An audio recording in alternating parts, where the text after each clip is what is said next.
things and it happens. That is, Vosa means sacrifice in Ewe. The reason we are using Vosa is because that's our word for sacrifice, just like how our word for spirit is Voodoo. That's why you two for understanding. And then we have Mabena saying, good evening. Hello, my dear. How are you? Thank you very much for joining, Mabena, for joining the section. I hope everything is well with you. I'm grateful that you joined. And then we have Delight Rock. It's a difference between Joker and Bessa, please. So if you are interested in Joker and Bessa are the same. Joker is a word that you say. Bessa is also a word that you say. So Bessa or Joker, they are the same thing. There's no difference in them. People may try to create differences, but the word Joker means juju in what do you call it? Grade 3 way that the white man calls our things. He says juju because they saw it working. They don't know how to explain it. They say it's the devil who is making it to happen. So why wouldn't they contact the devil and it will help them? They will not, because there's nothing called devil who is doing anything. It's the power of words that is Bessa, and Joker is also power of words. Thank you. And then we have our own role to play. And they said we should pray to Jopata, or we should give Jopata bracelet or listen to them to protect them.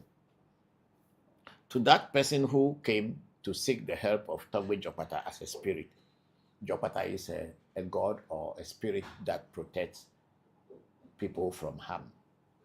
But to the people who are trying to attack a person who came to get Jopata, such people will regard Jopata as an evil spirit because it will thwart and disturb their attacks on this person. So there is nothing like bad or good. It is the lens that you are using, bad or to be good. That's all that it is. Kill all our people and took people into slavery. Look at it as a bad or evil thing. But we who were the victims of this thing, we looked at it as evil. And even it's only now, today, that they are actually looking at it. Some people accepted it. Some people say it was not a wrong. Some people say it is. Depends on each and everyone. But in life, there is nothing good and there's nothing bad. It depends on the way you look at it. So whether Baba Legba is devil in the Christendom, Baba Legba is not a devil in African traditional spirituality. Thank you very much, Bokor Chibuzo, for asking. Please, can you teach about alloply and how to save oneself from it when you fall a victim? Okay, first, before we will start to teach, what is alloply? Alloply is an energy. It's a spiritual energy which attacks people, especially when they are sick.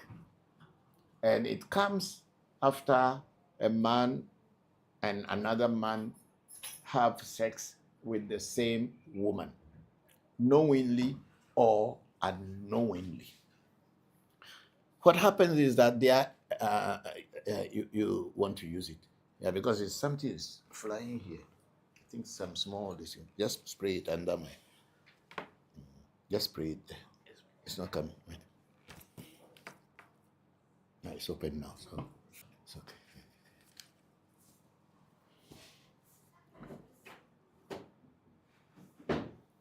So alloply is an energy when a man and another man have sex with the same woman, or a woman and another woman have the sex with the same one, or a man, without knowing or knowingly. If these two people who might have had sex with a particular person didn't know, or even if they knew, if one of them gets sick and the other one visits or goes to visit that one that is sick, the spirit of alloply will come in and either attack the person who is sick, and if hands are not fast, that person can lose their life.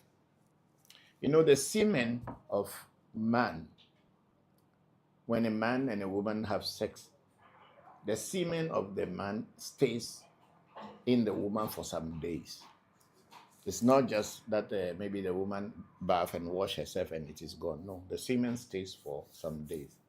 So within those days that the first man who had made love to the woman, his semen still remained inside the woman. And then another man came to have sex with the same woman. These two semens are energies who are also trying to create or become a being on the earth. So these two semens become enemies. I want everybody to be clear with this one. So it is the semen is trying to be superior to the other so that they alone can exist. I don't know whether you people have seen chickens, a fowl trying to cross a hen. Most often, if another fowl is there, which is stronger than another one, you will see that that fowl will run to stop this one from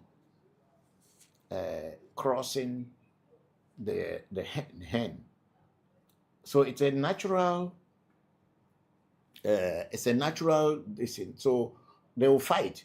It is because of this why male fowls fight. Fowls fight because of women. They fight. Whoever wins become the champion and controls all the women. And if you are not, you have to sneak in order to also cross. But if the one that is the champion sees you, will attack you. So it is the same thing in human beings, but because human beings are very good at pretending and also being hypocritical, even if they know, they pretend they don't know, but inside of them, they know what is happening to them. Men who are bold enough will confront.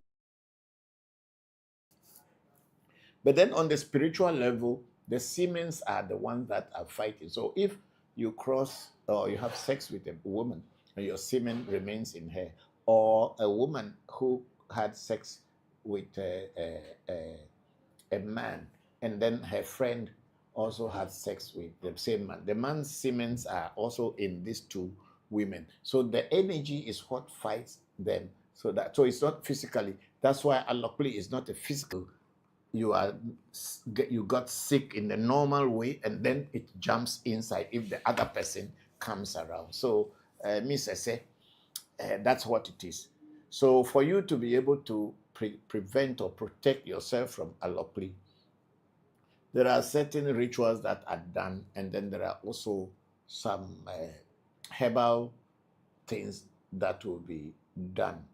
If the allopoly has already caught you, and you are sick and it is affecting you, then the rituals must be done, and then certain medicines will be prepared for you, and then it will neutralize the negative effect of the allopoly. I don't know whether I'm making any sense here, but that's what it is. So if you are a victim of allopoly, you have to quickly look for a spiritual person who knows how to handle allopoly to take you out, because it can easily kill you. And if you know who that particular person that you had, what will I say? You have clashed over a man or over a woman, please, when the person died, don't go to their funeral. Because if you go to their funeral, what will happen is that his spirit knows when you are alive, and it can easily attack you. That's why some people do not like going to funerals easily. They will check before going to a funeral because it can affect you. And same thing, if you are sick, do not allow that person to come to visit you, even if you are the best of friends. Best friends sometimes either will take advantage of the weakness of the other partner to have sex. What I mean to say is that maybe two ladies are good friends, and then one lady has a man, and that man is taking care of his girlfriend. Then this girlfriend has his friend has a friend who is also seeing how good this lady is being taken care of that, so that the man can also think about her. So she could hide or in a sneaky way establish another relationship behind her friend, and then but then the two of them are still friends and eating together and doing things together, and she didn't know, one party didn't know, and when sickness come, maybe the one will visit the other, and it becomes allopoly will set in. This is what allopoly is. I've had a case when a lady had been sick, had really been sick seriously, and they did everything, they did the operation and everything for her surgery and all this, but still she wasn't getting. What happened is that Mariana, somebody have to do this because it will not come. I will be talking, but nobody will see. Togbe Jopata Shrine Dente is part of the Jopata that I have. So originally it is from Ketekrachi or from Latte before moving there, but people work with it all over and it works with people. Even I have a very good friend who is in people we call Konufia, or people who are in charge of rituals for villages as a chief.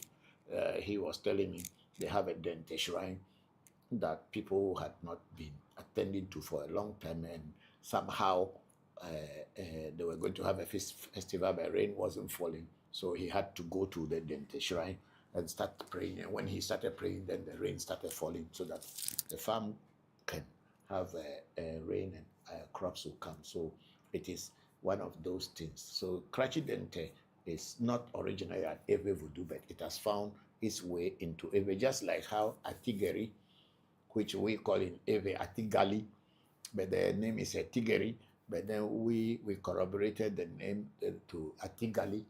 And it's not originally Ewe Vodu. It's from the northern part of Ghana and all to Burkina and other places. But somehow the Ewes are able to work with it. My grandfathers, my grand uncles and all this work with Tigeri. When I was growing up, I have seen them demonstration and performing so many things. So it is it's not originally an Ewe Vodu, but it is working with Ewes, or Ewes have gone to take it and work with it, and it's working with most Ewe people. Thank you very much. Then we have Heru Asakara. Amen. He said, greetings, Baba. Greetings to you to Heru Asakara. Amen. Thank you for joining today's section. It's almost 2 hours ago. Yes. Well, how come? We were on TikTok. Okay. And okay. And then we have Deus Caristas also. He said, hello, Togbe. Hello, Deus. How are you? Thank you very much for joining. I'm grateful. And then we have our brother Dinendra Toma saying hello from the UK. Hello from Canada. Hello, Dinendra. How are you? Thank you for joining the section. You can ask the questions here, and I'll try to answer it so other people can also learn from it. Thank you very much. We have our big sister Ifa Dara. Say Elache, Papa, Christopher, and family. Thank you very much, big sister. I hope you are well.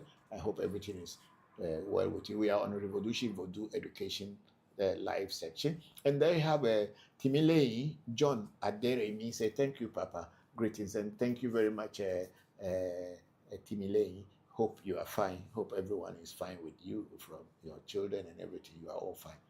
Then we have Olalafe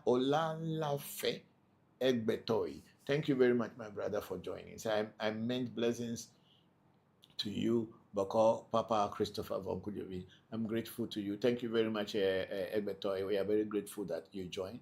Thank you very much. And we took so long to come to answer to read your this. Thank you very much. Depending on the spirit, like a kind being like this, the real time that when they made it for me, I was told that every 5 years I should change the herbs. But now that I have a shrine of my own and I am doing a yearly thanksgiving to them, I change the herbs every year. If I am able to have the chance and opportunity, I change the herbs every year so that I can keep it strong and alive.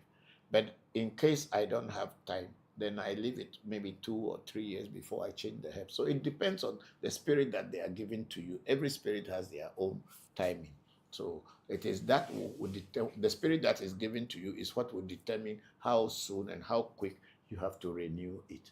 There are some spirits that when they are given to you, you don't need to renew it. You just have to keep praying to it regularly, and its power will be charging. Like I use the telephone, the mobile phone as an example, where if you see that the power is coming down, you plug it in and it recharges again. Please, the screen is gone. So that's what it is. For renewal, it depends on which spirit that you have. There are some people, the spirit has been given to them up to now. They have not renewed it, but it's working for them. If the spirit is working, then there's no need for renewal. But when you have a chance to renew it, you will renew it.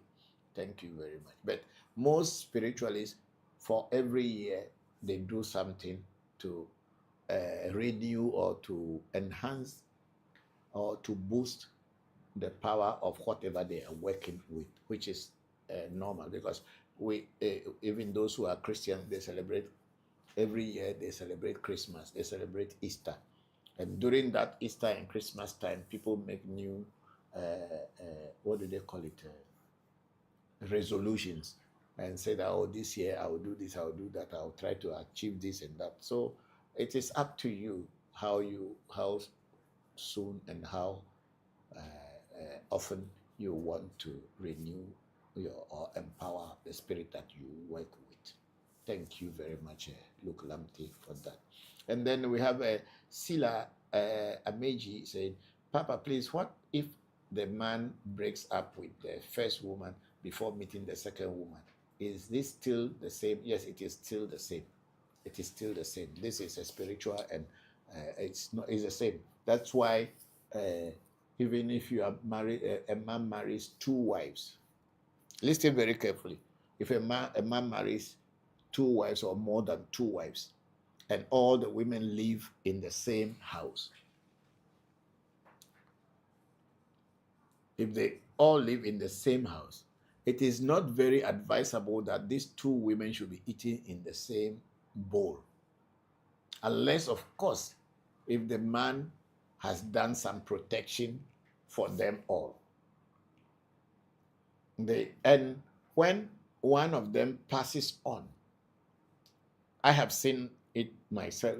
When one of the women passes on, the other woman will be locked up in a room until the one that passes on is buried and is no more in the house before they will open the door for her to come out. She can be doing everything in a room, but they will not let her come out, especially when the dead body of the other rival is out. But a lot of people make this mistake and think that, oh, these are olden days things, it doesn't matter. And people get deaf from it. Sometimes people go to a funeral and come back home and sleep and they don't wake up. They don't even know why. Not that they were sick or anything, but because there are certain things, certain energies at play, which they did not know. And they think that, oh, I will just go because you want to show that you love the person. Even sometimes you even know that that person is not your friend, but you want to please other people by saying they want to see that, oh, I am a good person, I will go. You will die. If you don't die, you will get sick. So that's what it is. So even if they are no more together, even if the 2 women, how will I say, if the woman who was first or second, whatever, is no more with the man, when the person is sick, don't go there. It is still at play, because there are energies that are fighting each other. Then we have what they intend in our lives. Thank you. Yes, of course, Deus characters. You see, for your essay to work for you, you have to set it up. Your essay came with the negative side, which we call essayvon. And since you don't know your essay and you don't know your essayvon, for you, you are just saying, my destiny, my destiny. You don't know whether your destiny is against you or your destiny is for you. So to work with essay, If the negative one is stronger than the positive one, so it will be the negative things that you will be experiencing. Just like being at a place at the wrong time, falling into a problem. It's not your wish, but that's what your essay, a negative essay, has placed you in a place, and then you fall into trouble. Sometimes associating with some wrong people will bring you a problem, and you'll be locked up for life. That is your negative essay. So for your essay to work for you, you will have to know how to work with your essay. That's why the Ewe song of Menya Wonau, Essay Undo Menya Wonau, which simply means to be able to work your essay and get the best benefit out of it is not an easy task. To give birth to a good children and successful children, it depends on your essay. To get a husband or a wife, so that your wife and you will have the same understanding and things will be good for you in marriage, it depends on your essay. To be rich and to be successful in life, it all depends on your essay. That's why the Ewe's essay is more celebrated than all the three deities or gods in our Trinity. Because essay is said to be you, the one that sent you as an individual into this world, that God that sent you into this world to do whatever assignment they have given to you. So it is good to know it and know what assignment that destiny father or destiny mother, we call it essay dada, sent you to do. And without knowing the assignment or the business you have come to do in this world, you will just be perambulating, going in a circle, try this, try that. You see any man who has dick, you jump. You see any woman who gets breast, you jump. You never know who actually is your partner.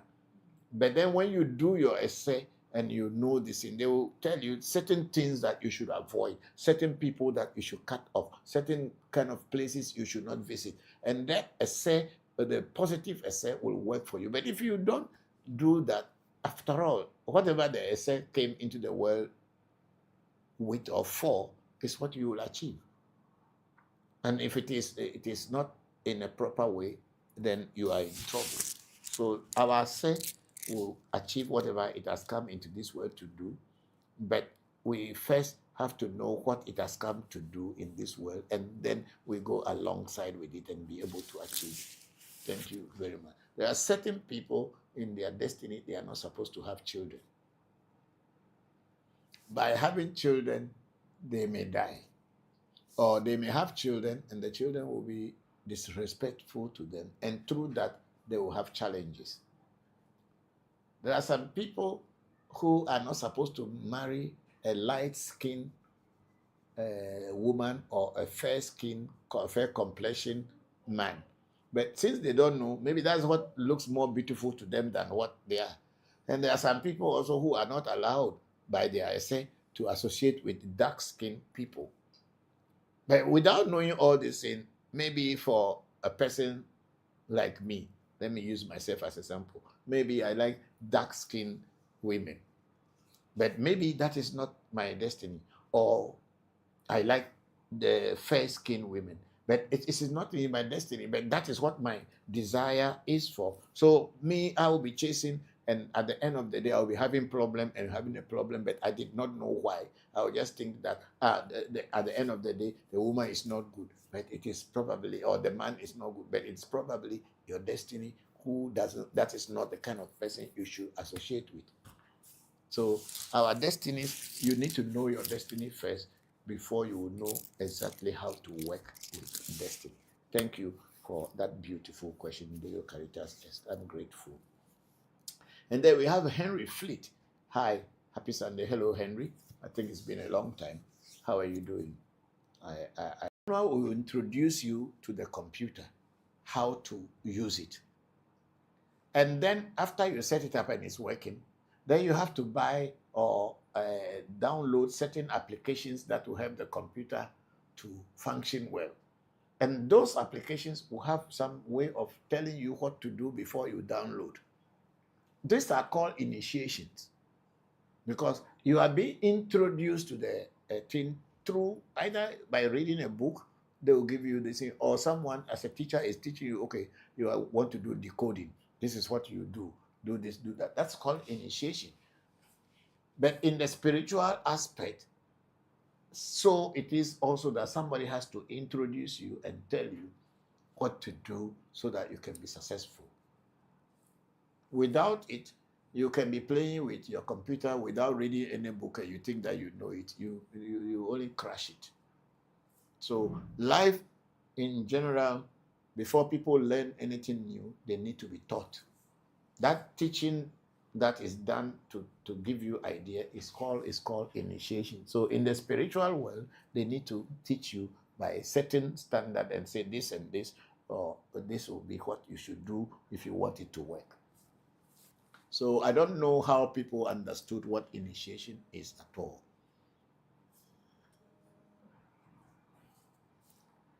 And then we have our sister Amina Kasim said, Christians and Muslims don't hide their spirituality. Why should those of us practicing African spirituality? You know, see, Christians and the Muslims are not practicing spirituality. They are practicing religion. It's a religion they are practicing. They are not practicing spirituality. Most Christians who say, oh, we are spiritual, they are not spiritual. They're just religious people who believe and have faith. Africans do not use faith and belief to do things. We will do things practical. But of course, there is a Christian,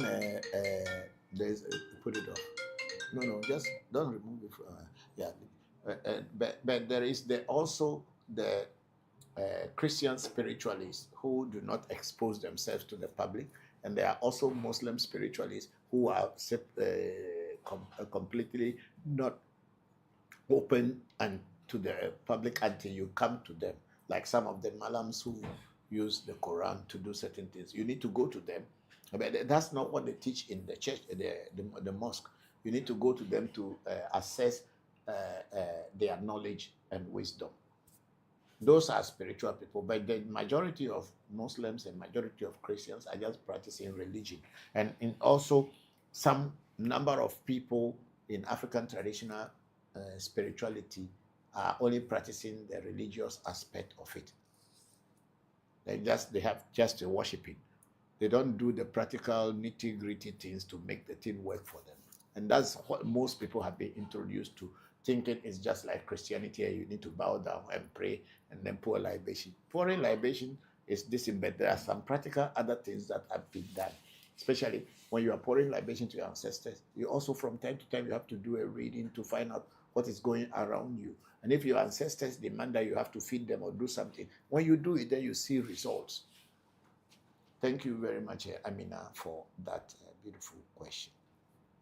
And then Kuri Yaro said, are there initiations which don't require you to keep a voodoo and be feeding it? There are so many initiations that you don't have to have a voodoo. Because at my shrine, when I initiate you, I don't give you any voodoo. Unless, of course, if you are having a ring or a bracelet or something, but I don't give you a voodoo. But the voodoos will be with you. And those people who want to have a voodoo will demand that, oh, I want to have the complete voodoo. And then we make it for them. But it's not every initiation that they have to hand a voodoo to you, unless, of course, you request for voodoo. Majority of the people who took initiation at our shrine, we have not given them any voodoo. But wherever they are in the world, when they call the voodoo, it works for them. So there are so many ways of doing voodoo practice, not only carrying a voodoo and feeding it. If you are afraid of feeding voodoo, that's why you don't want to be initiated. You can go to many places and you can tell them. I don't think any shrine is saying that, okay, if we initiate you, then you have to carry the voodoo home. Unless, of course, you demanded that you want to take a voodoo, then they will make the voodoo for you. And most of the time, it will be at a different cost. Thank you very much, Kudi Yaro, for these beautiful questions. We are all learning. I'm grateful. Okay, let's see.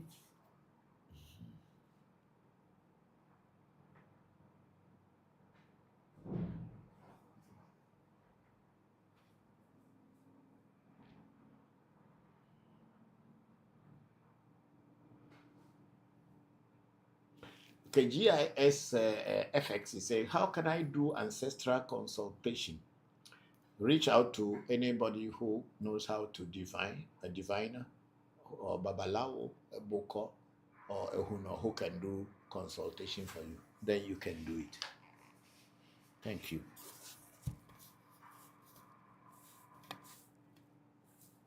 Is that finished from there? There are so many there again. Oh, we saw those already. Yes.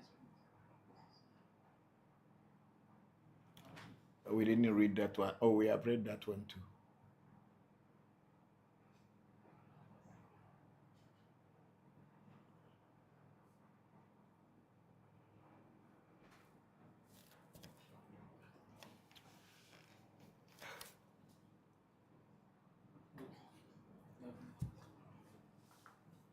We've done with that. Yes. Okay, thank you. Thank you very much. So let's check other platforms and see. Okay. Then we have, I think, have we answered that one? Yes, please. This one. Olale comes. It's a new one. Okay, Ola Lamfe Egbeto is a Christopher. What is the difference between Afa, Ifa, and Fa? It's the same thing. The Aves call it Afa, and some Aves just shorten it, say Fa. The Yorubas call it Ifa.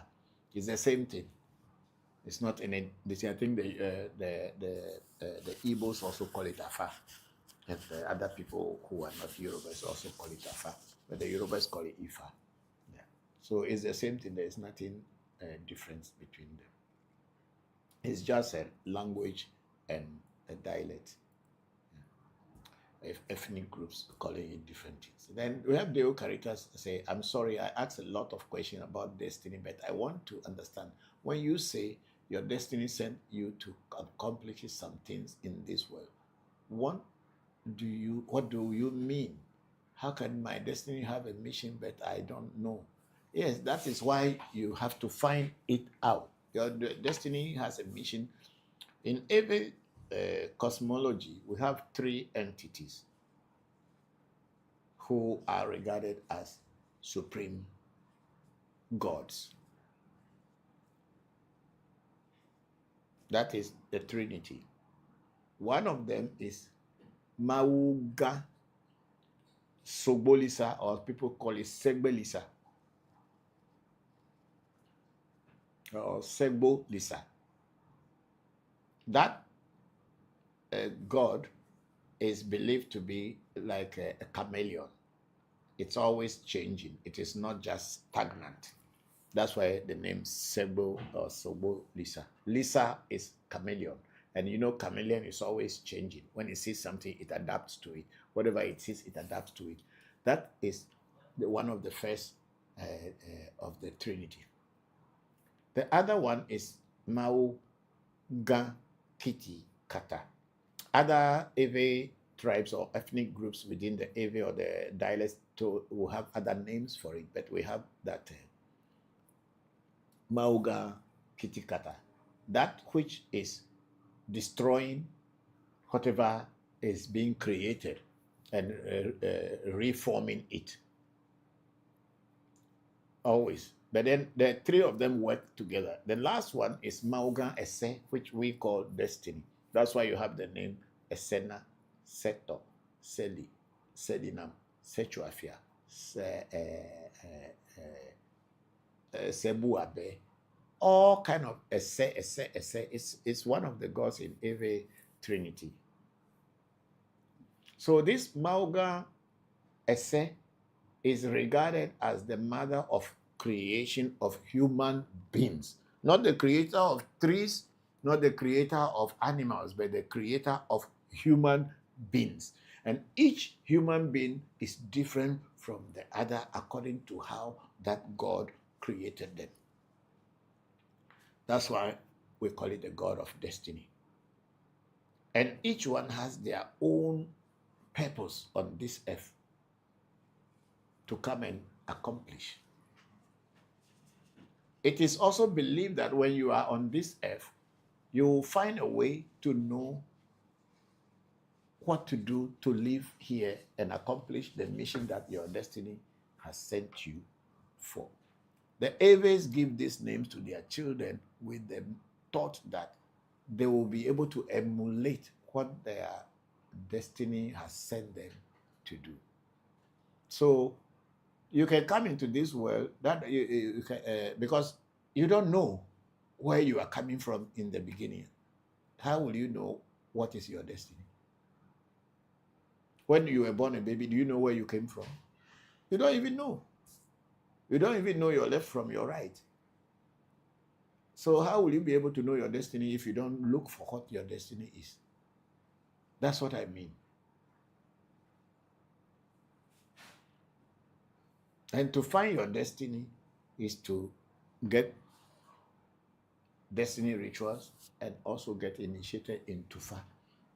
Once you get initiated into Fa, you know the blueprint of your purpose here on this earth. The Ewes will do the Voodoo way of aligning your negative destiny with your positive destiny so that the negativity will not overwhelm you or work over you so that you will fail. That's why we do the negative destiny removal. And you can ask many people that we at African Magic Temple have done negative destiny removal for. They probably will tell you that since that negative destiny rituals have been done for them, they've seen a very major change in their life. You will see it. It's clear. It's not like believe it. You don't need to believe it. It will show. That's why we say that destiny is everything. So if you don't know your destiny, you have to find it.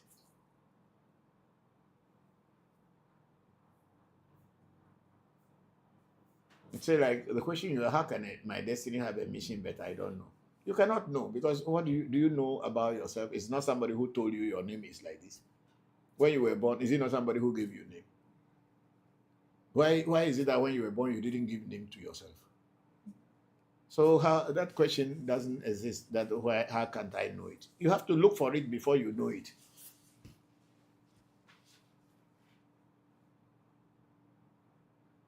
Your destiny is your inner self. It's different from your physical body.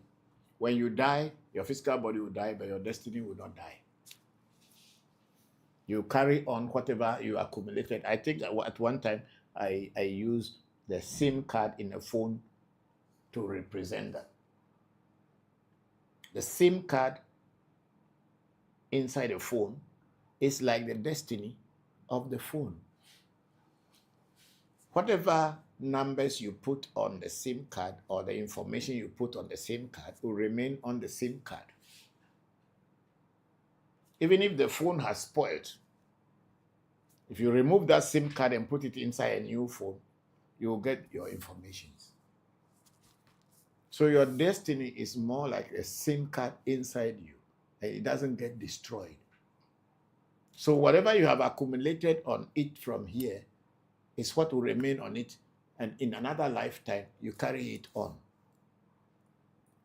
That's why in the Eastern philosophy of Hinduism, Buddhism, and all this, they say, man, know thyself. Try to know yourself.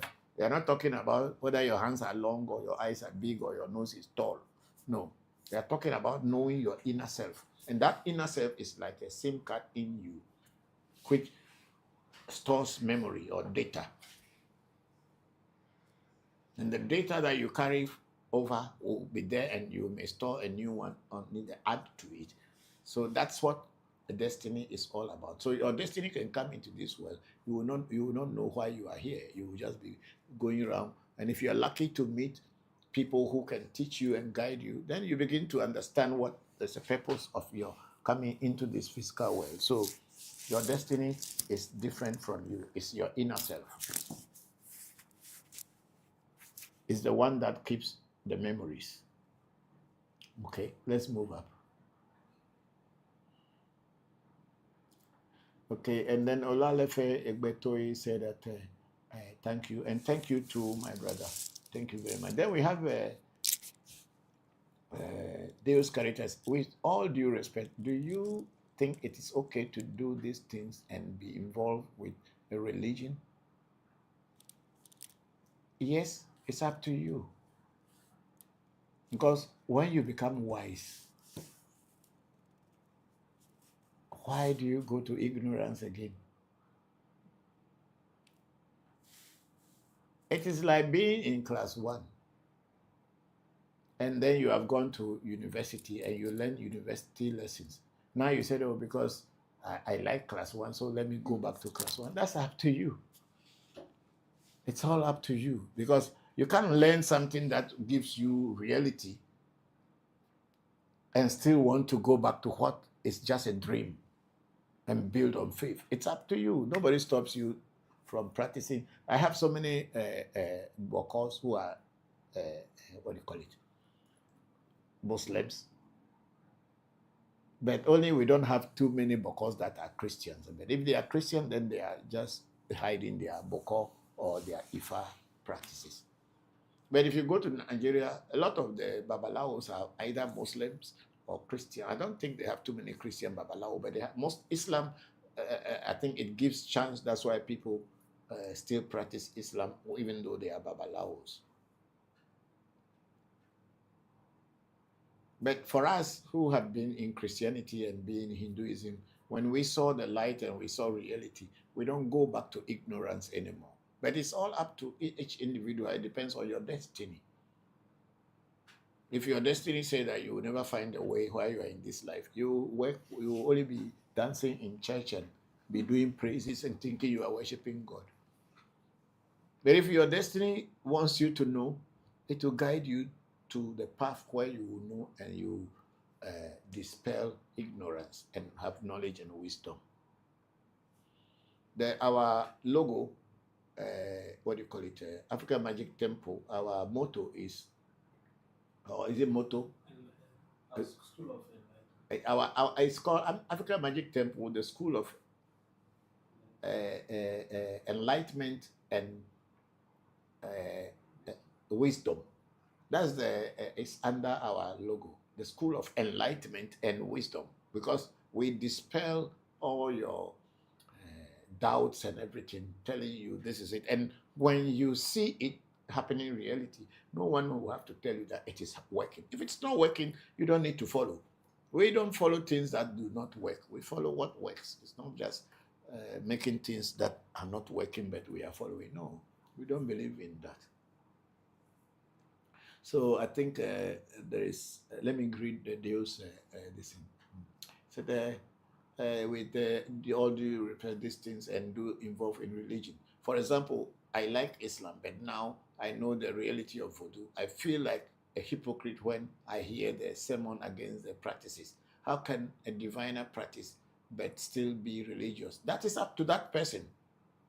Maybe he's only been brought up in that way and he feels that if he's not a religious, people will not give him the kind of respect that he wanted. Some people are hypocrites, but we are not. We decided to teach ourselves and follow the right thing.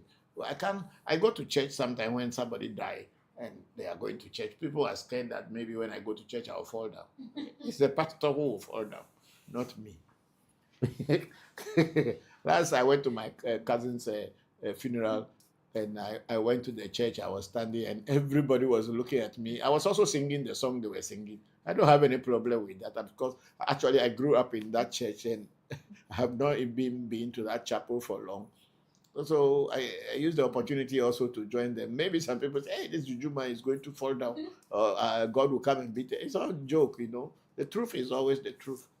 And our people, especially black people, they like ignorance. They like to remain in ignorance because we always want the easy way, which naturally made us to find it difficult to live our lives. Because when you know something is not working, but you are following it because of others, you want people to say that you are also a good person. You're going to church, you are not getting any benefit. But every day you go to church because people are going to church. What for? Is it for the association? That's what you wanted? Or is it self-deceit?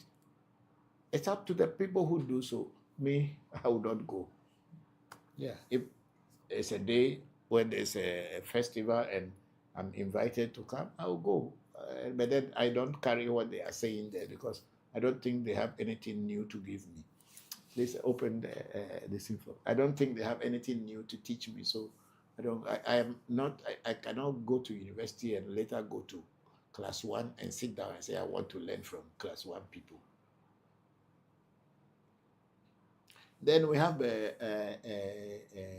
Bob McLeroy saying, Papa, is initiation to far the only way to know your destiny and be guided to it? How about just a reading like Abochi or Aboti will not give you deeper insight? No, Abochi cannot give you any deeper. Abochi will probably tell you that go and get initiated into Fa.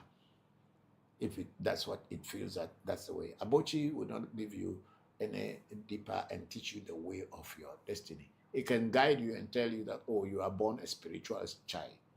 It can also tell you that, oh, maybe in your past life you were a Bokor or you were a Huno. But all those things, it can give you those things, but it's not going to give you all the blueprint of your destiny. Because even afar as it is, when you get initiated, your teacher has to break down the code into which you are initiated in order for you to know what your destiny is. So Abochi will not give you that. But Abochi can tell you a lot of things, but it's not going to tell you that this is your destiny. It can tell you that, oh, you are a spiritualist in your past, or you are a thief, you were a thief in your past life, or you were that, you were this.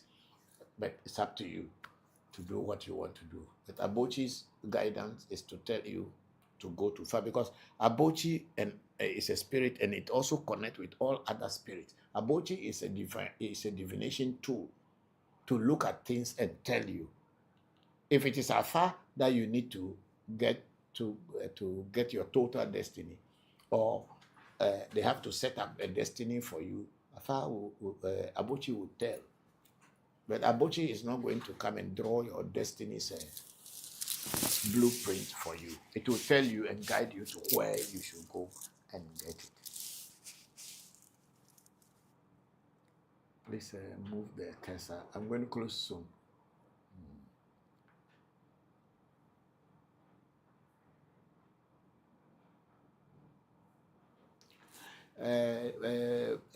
Olanle Fe Egbeto is a Bokor Christopher Voncujovi. If a person learns Afache, do I need to learn a different order of the Meiji, the Holy Odu? Is the same order and different stories?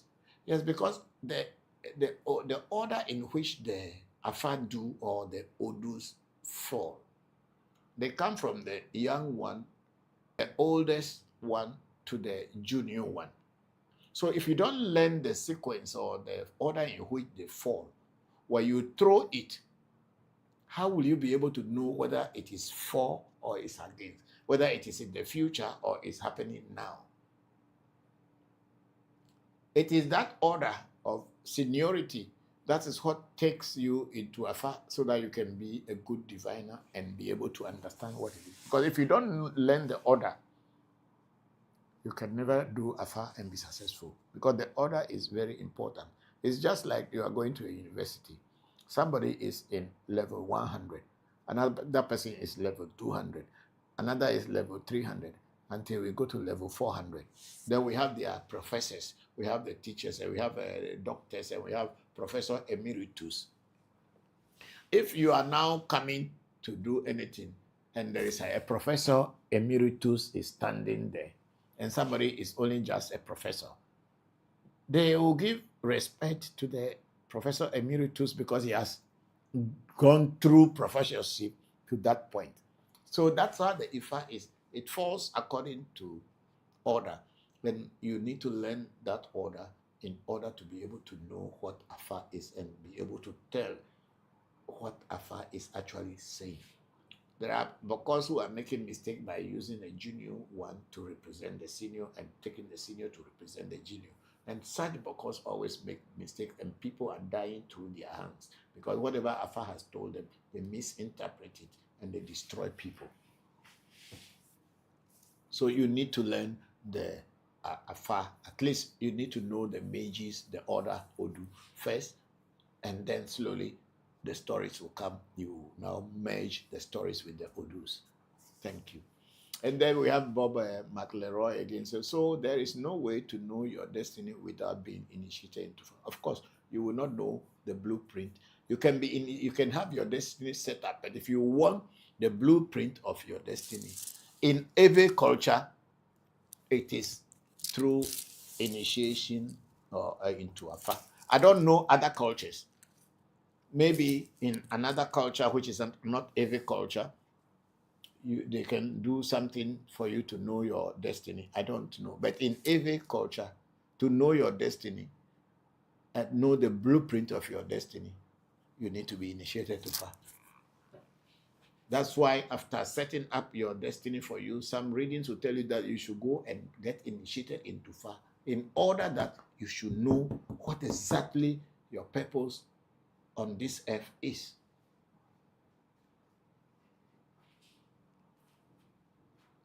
Like me, I was born in a Christian home. My mother was a Catholic and my father was a Protestant or Evangelical Presbyterian. My grandfather was a traditional priest. My aunties, my grandmother was a traditional priestess and all this.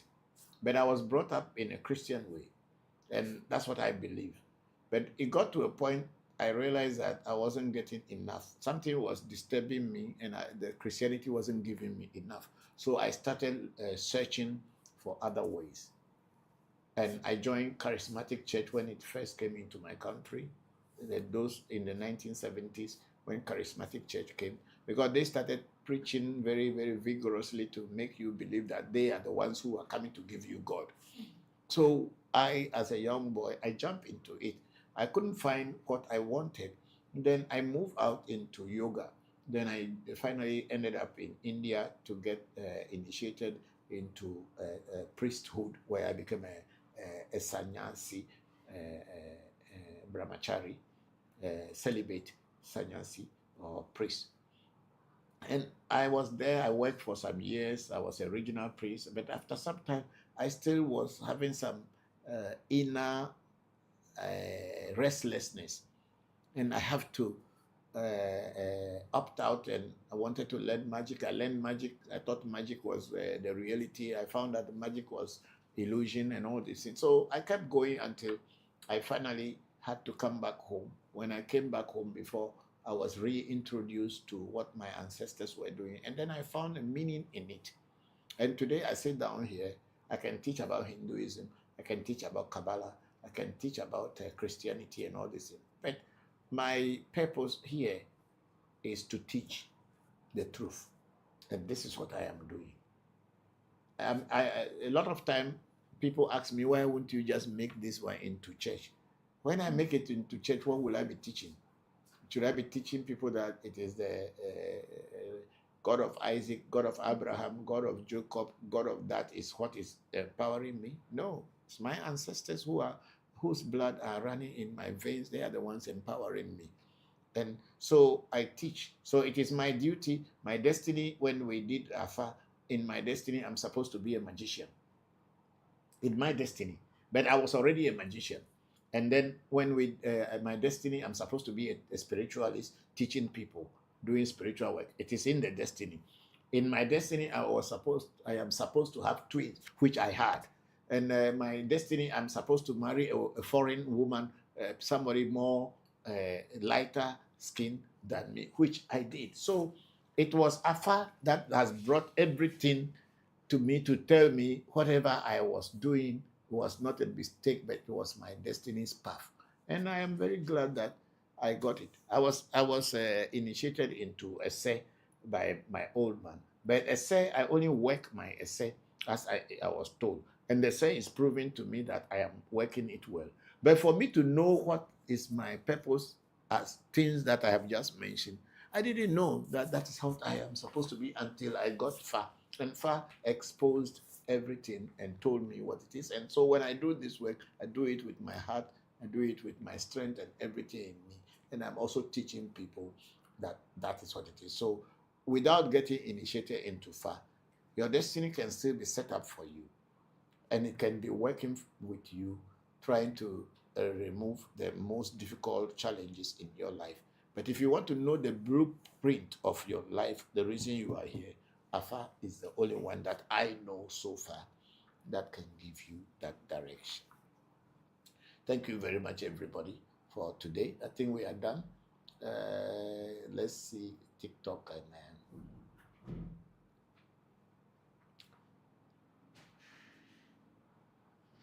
it said we have Kudi Yaro said, do zokas require feeding? Yes, they do. Nekuri Yaro said, one last question. Kudi Yaro said, why? Yes, okay. Do joka require feeding? Yes, they do. Joka requires feeding as well. And then Amina Kasim said, thank you, Baba. Thank you to Amina for joining. I will see you during the week. Thank you very much. All of you, thank you all very much for today's section. I think we have a okay, no, there's a GIFX. He said, yes, I'm ready. What are the next step for the ancestral consultation? Go on to our profile. You can get our number. Have you posted that thing? It's not posted. The number is posted. Yes. Okay, so you go into our profile and make a what do you call it? Make an inquiry and everything, and they will tell you. Okay, thank you. And then Aja.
region. And he taught me a few things. It all started when I went to the Volta region with my family to celebrate my birthday. We went to my grandfather's ancestral home, made libations there. And this Bokor, Kwame Viajoge, is a Bokor that I've been trying to see for a very long time, but have not been able to do so. I was very surprised to see how energetic he was, and he was very happy to see us, and he told us that, oh, he's tired, and that we, the young Bokors, should take up the mantle of Bokorhood. And I got to ask him a few questions. The first thing he told us is how he got into Afa.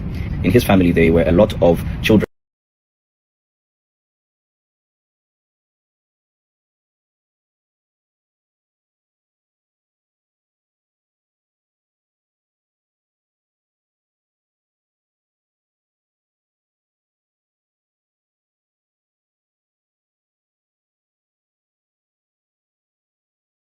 That were dying very young, and they will not survive past a certain age. When he and his brother were born, they took them to Afa, or they took them to a Bokor, and through that, his brother and him survived. They also used that time to study Afa, and they didn't go to any formal schooling. They became Bokors, they studied Afa, and that's what he did until his old age. Following these Afa rituals, in their family, there were no more deaths, and both him and his brother gave birth to twins. This Bokor, he has given birth to 6 sets of twins.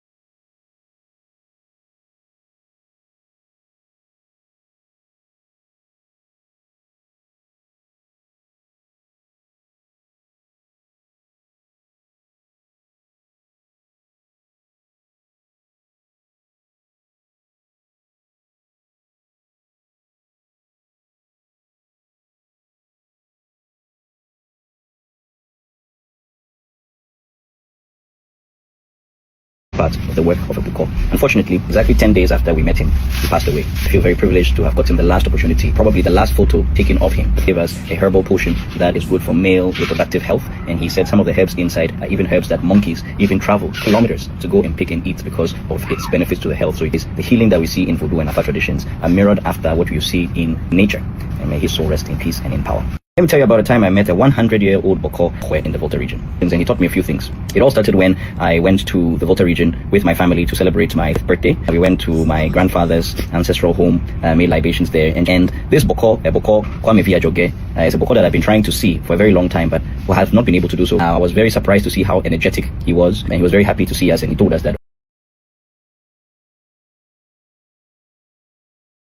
oh, he's tired, and that we, the young Bokors, should take up the mantle of Bokorhood. And I got to ask him a few questions. The first thing he told us is how he got into Afa.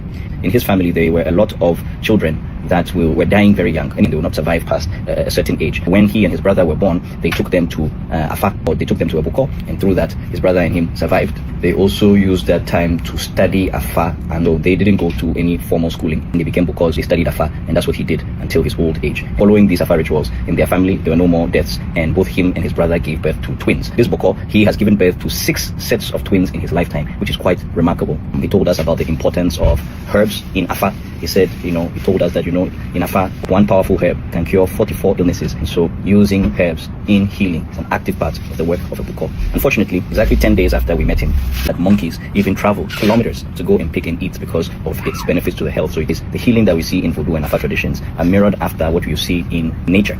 And may his soul rest in peace and in power. Let me tell you about a time I met a 100-year-old Bokor in the Volta region. And he taught me a few things. It all started when I went to the Volta region with my family to celebrate my birthday. We went to my grandfather's ancestral home, made libations there. And this Bokor, Kwame Viajoge, is a Bokor that I've been trying to see for a very long time, but have not been able to do so. I was very surprised to see how energetic he was, and he was very happy to see us, and he told us that, oh, he's tired, and that we, the young Bokors, should take up the mantle of Bokorhood. And I got to ask him a few questions. The first thing he told us is how he got into Afa.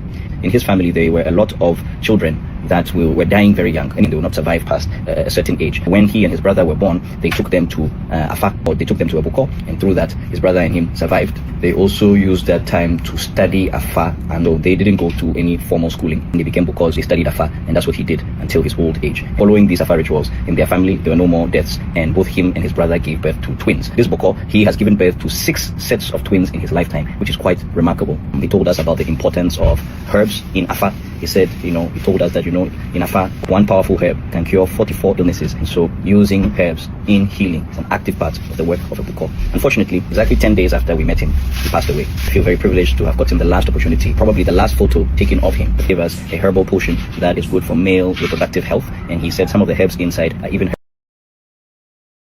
Here's a simple way to pray to your spirit guides and ancestors from the comfort of your home. You want to start by getting a flower pot. So I have one here, and it also has something to collect the water at the bottom if it overflows. This is particularly useful for people who live in apartments or live in areas where it can get very cold outside during the winter. You can get rare earth from outside and then put that into the sun pot so that you can offer libations while being indoors. And so if you're able to do this setup, you can have the earth right inside of your apartment, regardless of where you live. And this is what I do when I travel abroad, and it's not always easy to go outside. So now that I have my flower pot, now I have my glass of drink over here. So now I can quickly start praying over here.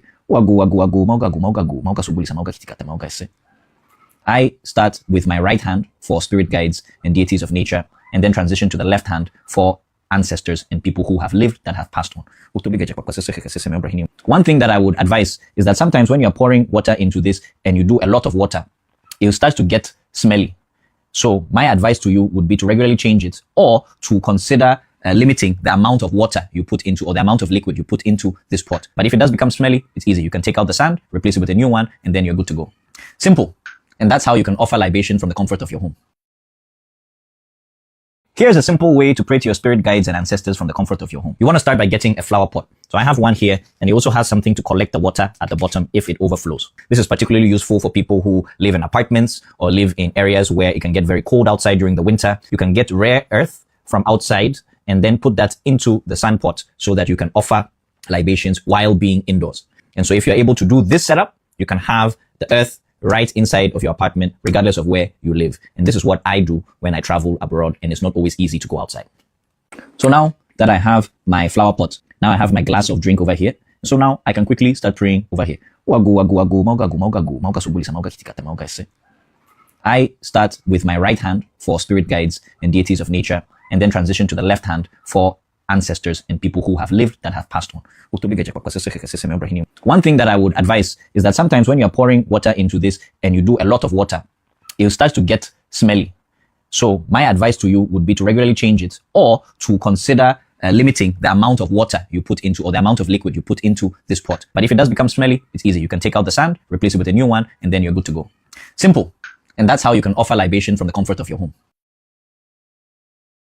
Here's a simple way to pray to your spirit guides and ancestors from the comfort of your home. You want to start by getting a flower pot. So I have one here, and it also has something to collect the water at the bottom if it overflows. This is particularly useful for people who live in apartments or live in areas where it can get very cold outside during the winter. You can get rare earth from outside and then put that into the sun pot so that you can offer libations while being indoors. And so if you're able to do this setup, you can have the earth right inside of your apartment, regardless of where you live. And this is what I do when I travel abroad, and it's not always easy to go outside. So now that I have my flower pot, now I have my glass of drink over here. So now I can quickly start praying over here. I start with my right hand for spirit guides and deities of nature, and then transition to the left hand for ancestors and people who have lived that have passed on. One thing that I would advise is that sometimes when you're pouring water into this and you do a lot of water, it starts to get smelly. So my advice to you would be to regularly change it, or to consider limiting the amount of water you put into, or the amount of liquid you put into this pot. But if it does become smelly, it's easy. You can take out the sand, replace it with a new one, and then you're good to go. Simple. And that's how you can offer libation from the comfort of your home.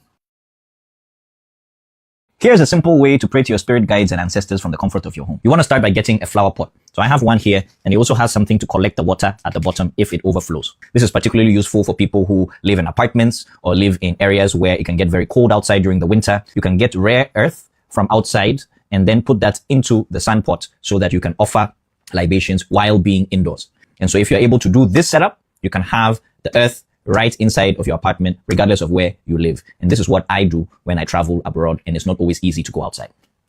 So now that I have my flower pot, now I have my glass of drink over here. So now I can quickly start praying over here. I start with my right hand for spirit. So when you do an Afa divination with us, there are 3 areas that you can seek to find clarity on. The first one is the behavioral and social element, where Afa is going to be giving you guidelines on how you should be acting within your social environment or within yourself to be able to achieve the goals you set for yourself. Number 2 will be the dietary and the health guidelines.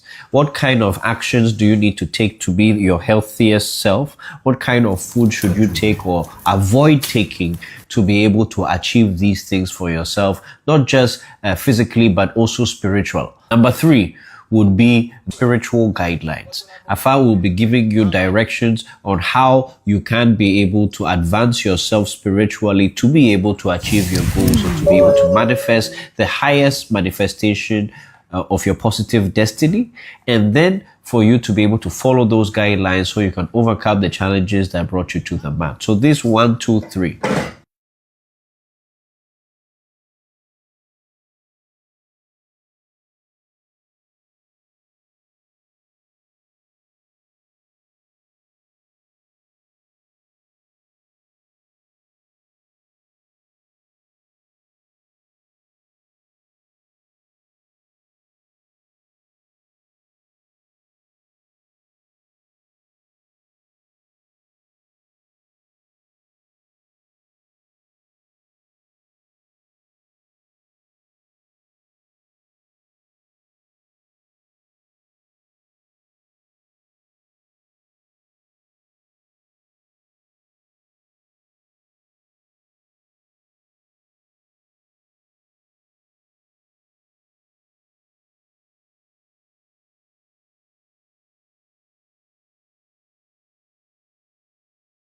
Bokor in Japan. Bokor, I go. I go, Bokor, I go. I'm saying I go to call upon the powers of my Bokor and his family to remove. When we do this, death goes, sickness goes, poverty goes, negativity goes, and good things enter into your life. When you see Bokor, what would you do for Bokor? I will bow down to him, I will respect him, and I will carry his bags for him. One side, one here. We'll start wiping it all over your body and see you're wiping poverty, all the assets from your life. Up. Yo. Hey, today good luck has entered into your hands. Okay. Cool. I will mash death. I mash death. I mash death. I mash poverty. I mash poverty. I mash sickness. I mash. Then pick it. And when you pick it up, we'll bring it to Legba's place. You put it down.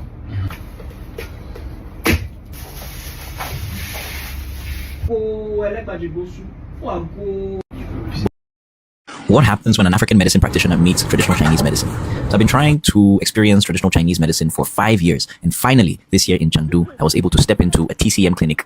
The first thing I noticed once I entered is a strong smell of herbs. I looked on my right and I could see a full roster of herbs, and that got me really excited. This TCM doctor was somebody introduced to me by my friend. She said he had helped her to overcome some of her health challenges, and so she took me to this doctor. And the first thing that he did was to check my pulse, which in Chinese they call ba mai, where they use 3 fingers and put it on your wrist, on both your left and your right hands for about 3 minutes.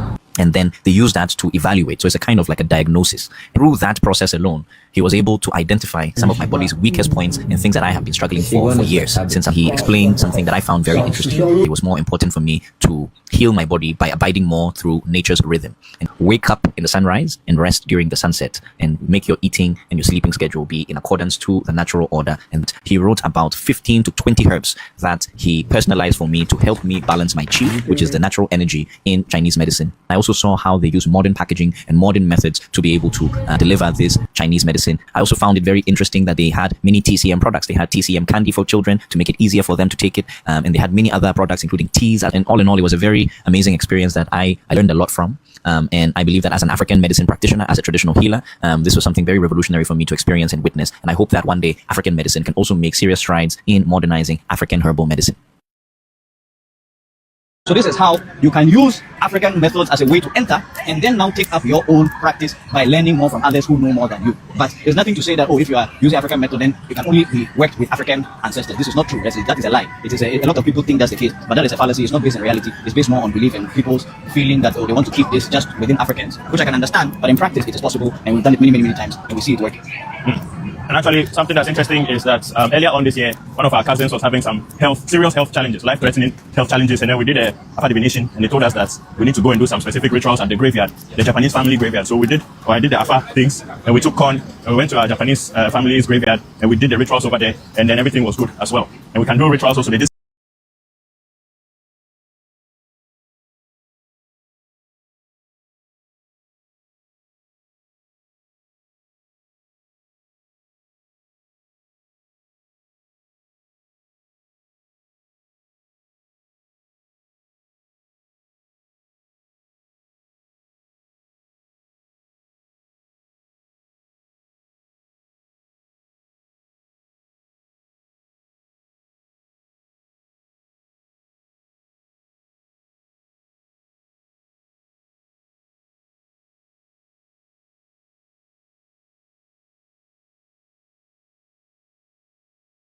Did you know there's a Voodoo shrine in the heart of Accra? This is African Magic Temple, a Voodoo shrine led by Bokor Christopher Voncujovi, a renowned Voodoo and Afa priest who also happens to be an OG international magician from Hohwe, Ghana.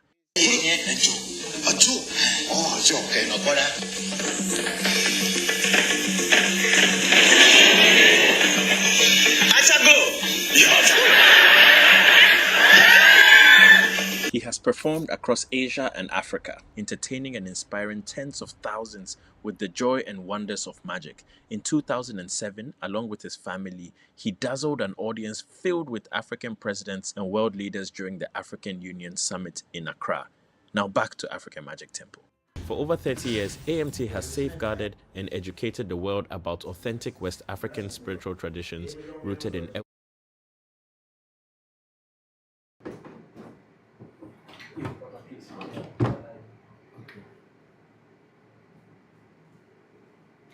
Okay, thank you all very much for waiting, and I have been very, very, very busy these 2 days. It's not really easy at all. Then we are here now to be with you, answer your questions, take your comments, and also your greetings. This is Africa Magic Temple, ReVodution, Voodoo Education, question Q&A section. You people, you can see that I look very old today because I'm quite tired. That's why I look so old. But then my head is still my head, and I think if when you ask me a question, I will still be able to answer it correctly. Can this one also show? Can you see this inside the picture? Yes, please. Is there? Yes. Okay. Then I can pray.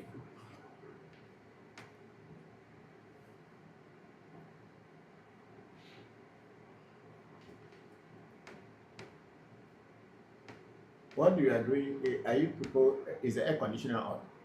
Yes, please. If the air conditioner is on, this one shouldn't be on. The extractor. Yes. But it also makes a lot of noise.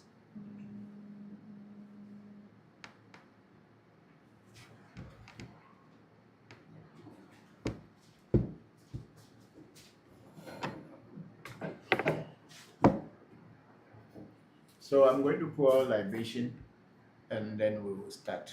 And also to inform you ahead, I won't be here for a very long time today because I am bereaved and I have so much work to do. So I won't be with you for a long time today. Thank you very much, everybody. Oh, Ago Mauga. Ago Mauga. Ago Mauga. Mauga Sobolisa, Naduago. Mauga Kitikata, Naduago. Mauga Se. Naduago. A Sejoto, a Mejoto, a Senanu, a Setananu, Obanapedu, Docono. baby, I'm not baby, maybe I don't talk, baby, we're not talking, maybe I don't know, baby, say, my yo, my dog, maybe I'm a sister, baby, go away. Maybe I should be harmful, I should put me for I should be taking, we are brax, and you see, I could go with a tablet over. Essa, então ouve essa cá, mas ouve essa, então ouve essa, então ouve essa caminho lá. Eu me lembro menos o dia, a gente usa cacate casa do jardim, me ela faz bem na banho, filho. Eu não falo melhor aqui quero, o enha imba manjo flora, fakla imba mando ali caro, o enha abre na bate culo, até cuesta da. O meu a caim, mas eu vou cair, mas eu vou cair, eu vou cair, mas eu vou cair, trovo vou cair, menino vai cair, do chão vai cair, mas meu tava cagar vai cair.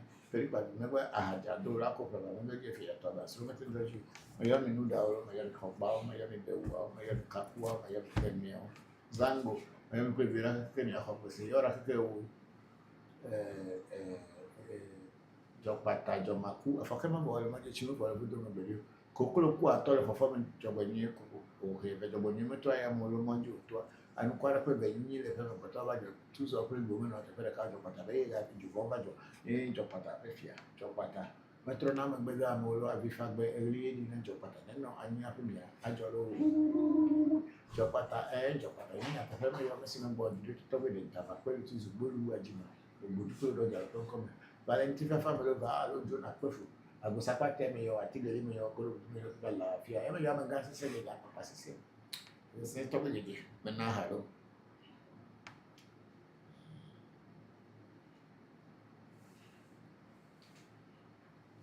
No, my Brahini, my own, but she may own fully bow, fully common cable, which you come back when you put over the fan.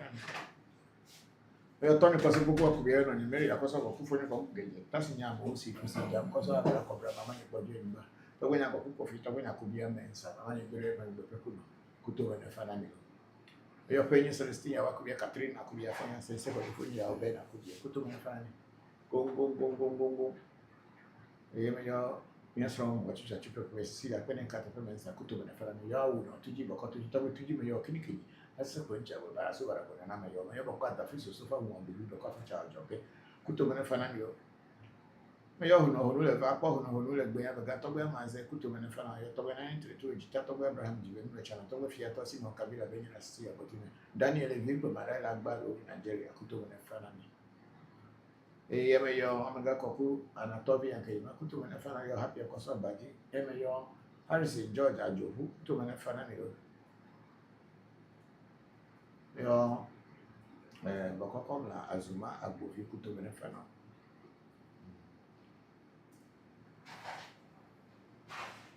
Yo, Tobacco, Quanvi, Ajobe, Kutu and a fan. You're paying a chaining. Ruben Koma Kubia, Kutum and Fanami. Over your three video, your brain, you could be a good way. You put him about you, but they she might have matter to Carpenter Road. What go on? Spinters Road, no payment. You may have put a Kamacho, Abia, Kutukulino, Kumakwa, but Toby Ali, Acho, Frank, Tamani, 15 Consincra, Kofito, Jump, Coach, or 2 Coffee and Coffee, a track, Cable, and Tobago, but I don't know what to do to Raho, whereas a person who knows how to Kai, Haramiro. Toby have a pool, Mayo, Toby, Pechumanamli, Mayo, Toby Bindo, Mayo God job. Mayo, activity, Mayo, Toba, posted as you. Voodoo, Voncujovi, John, Bapam, and Vete, Melahapora, and Kumakuara, and that I'm saying, maybe a billion program or me a premium, as in Nedi. But you are fan of good.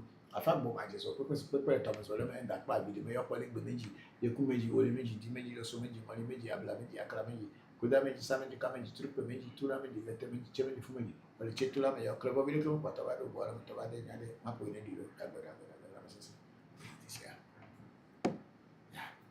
Okay, so we are ready to go, and we are on TikTok now, and we have our big sister Luna Nicole. So you, is it who is that? Luna Nicole, say happy Sunday, Papa and AMT family. I'm grateful to join today's section with you all. Thank you very much, big sister Luna. We are very grateful that you are able to join. I hope your health is improving My regards to your loved ones and everybody. May the ancestors continue helping, embracing you. Then we all have KK Dinga 1, greetings, Papa and AMT family. That's Kadi Fisher there. Thank you very much, Kadi. How are you? How is Cameron? And how is everybody? Thank you very much for joining today's session. I hope you and all the loved ones back their family is fine. Thank you and thank you very much. And then we have Agbebibi saying good afternoon. Kindly keep sending in your questions. Thank you, Agbebibi. And then Agbebibi, this was a repeat video recorded earlier. Okay, thank you. Then we have Savage Black. He said good evening, Papa. Hello, Savage Black. How are you? Thank you very much joining today's section. I hope you and your loved ones are doing well. Then we have Big Sister Luna Nicole at Agbebibi. Okay, thank you. And then Agbebibi at Luna Nicole say you are welcome. Thank you. And then Luna Nicole say wait, you are done, Papa. You started early today? No, we are now starting. It was the repeated program. That's why our technical engineer was letting you know. Thank you. I'm just starting because I've been running around since morning. I just came in. That's why. Thank you. And then we have Bokor Chibuzo in Lagos, Nigeria. Say good evening, Omega. We have good evening, Toby. How are you? Hope you are fine too. We are doing well, and how is family? Thank you very much for joining today's section. And then we have 2H City blogger or 2H blogger. That is Soko there. Say good evening, Papa. Hello, Soko. Good evening to you too. And how are you? And how is Huawei? I hope all of you are doing well. Thank you very much for joining today's section. And then we have the chat diva. Yes. Now we have chat diva say, I try to locate you in Ghana. Where is the location? Chat diva, our location is in Accra on the Spinters Road. You have our number, call, and if you cannot find us, call and they'll give you direction. Thank you. And then the chat diva say, more peace to you, Baba, and peace to you too, chat diva. We are grateful. Is that all for now? Yes. On TikTok. Yes. And now we are on Facebook, ReVodution, Voodoo, Education, and we have Marcus Mosiah saying good evening, good you are now in high spirit. Thank you very much, Loxen. I'm very grateful that you joined today's session. How are the children? I've been watching them on your platform. Thank you very much. My regards to the rest of the family. And then we have Dalian Hughes say, got to do the work. What does that mean? Got to do the work. Asheo. Thank you very much, Delisa Hughes. Okay, thank you very much. Thank you very much. And then we have our brother Dinendra Tomai say, hello, how are you? Hello, Dinendra, we are fine, and how are you too? Thank you very much for joining today's session. We are very grateful. And then Dinendra Tomai had earlier said, how are you feeling today? I'm much better today than before, but I'm tired because I've been running around trying to put things together. My brother's daughter, who I have adopted since my brother died, or my brothers died, she also passed on, and I am really running around to put things together. And then we have a Bokor, a call, Stone say Bokoga Enuledu. Lovely share. Thank you very much, Bokor Echo. I'm very grateful. And how have you been? Yeah, thank you for everything. I am grateful and thank you. Though this one had been here almost 20 years now. Once in a while, I don't wear it these days. It used to be my favorite, but now that I'm bereaved and I'm not supposed to be wearing too much of white. I don't like black, so I put this mixture and I'm wearing this one. Thank you very much. Hope to see you soon. Yeah. Okay.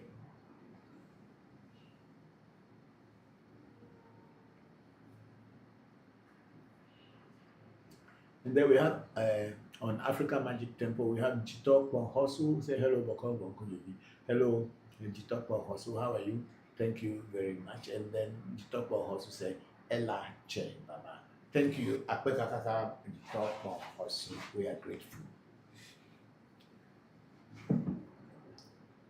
So please send in your questions and your greetings, your comments, and we will continue from there. And then on TikTok, we have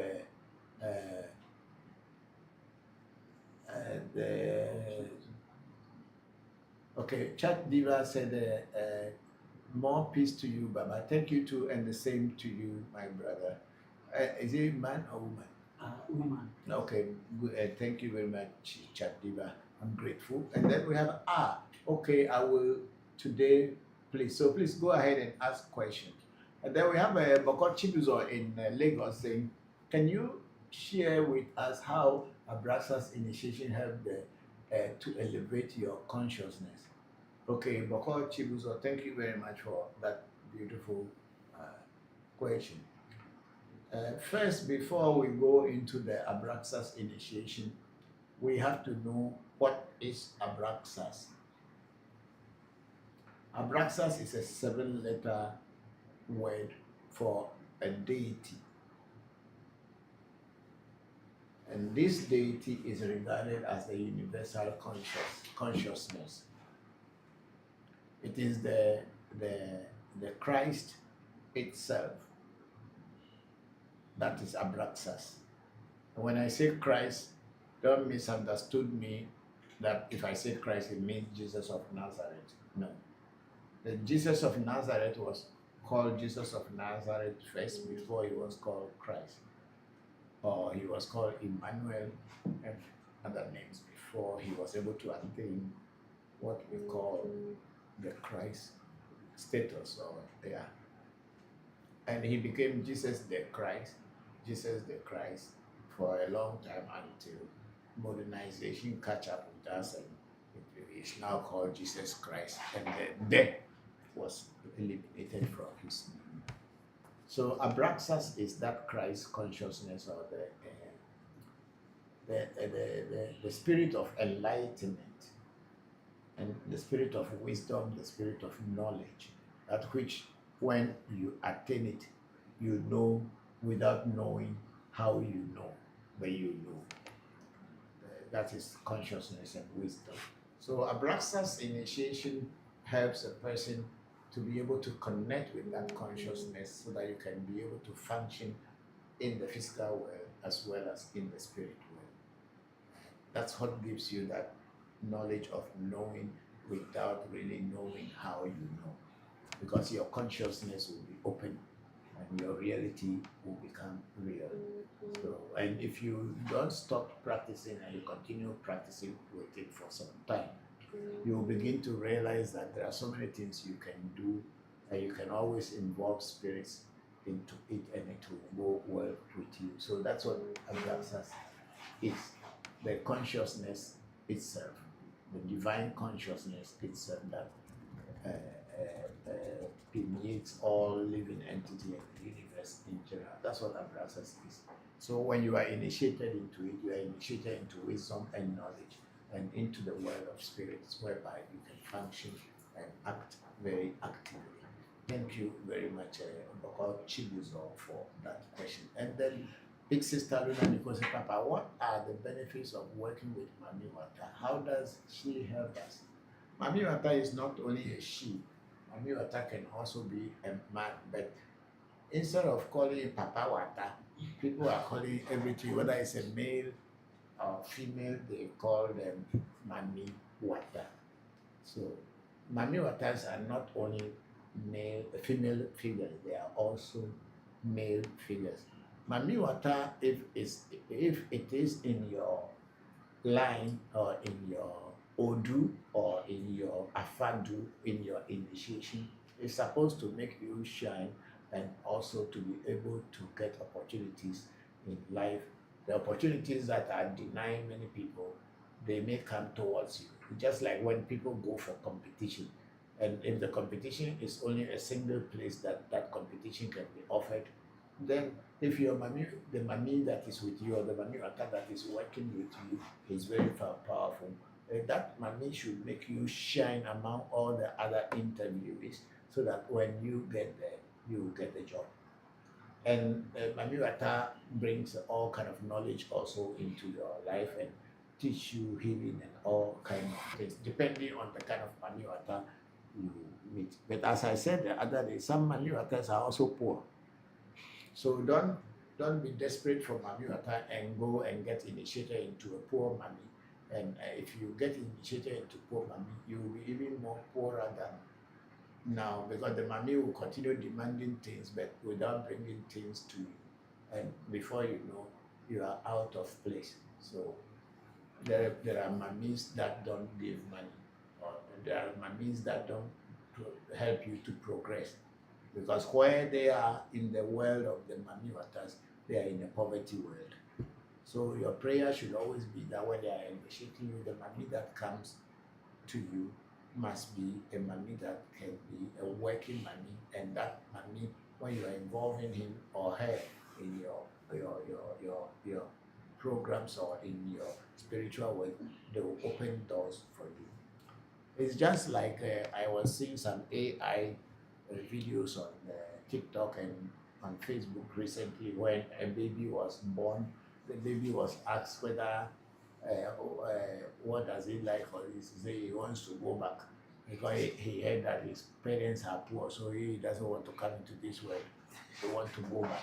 So this kind of things are what I am talking about. Don't go running from Mami Wata and end up with a poor Mami Wata. You wish that you don't get Mami at all. So let us be very, very, very careful when we are talking about Mami and when we want to get initiated into Mami Wata. Thank you very much, big sister Adona Nicole. And then we have Bokor Chibuzo. I said, have you come in contact with the spirit physically? If yes, can you? I don't describe my experiences with how I come in contact with spirit. I'm very sorry, because that is not the idea of my program. But I have come in contact with spirits, not one time. I've been doing that since my childhood. I have had many encounters with spirits physically. And I think I had shared one here when I came in contact with a dwarf at the very early age of about 6 or 7. And I was chasing it, trying to figure out what it was, because I didn't know it was a dwarf. It was many, many years later that I realized that what I encountered was a dwarf. Then we have big sister Luna Nicole is interesting about a poor money spirit. Papa, yes, of course, there are a lot of people thought that if you get money, that you become rich. It's not always the case.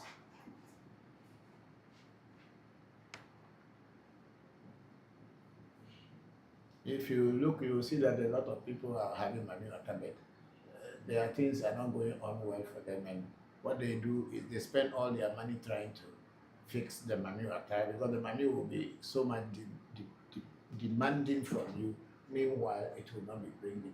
Any money attire that you are working with and it's only demanding and asking you for more things, but you are not seeing its output, don't invest into it. Yeah, it cannot do you anything if you don't invest into it. You must give it a task. If you cannot accomplish the task that you give to the money, or not only money, to any spirit for that matter, you don't need to put yourself too much into them. That's what I do.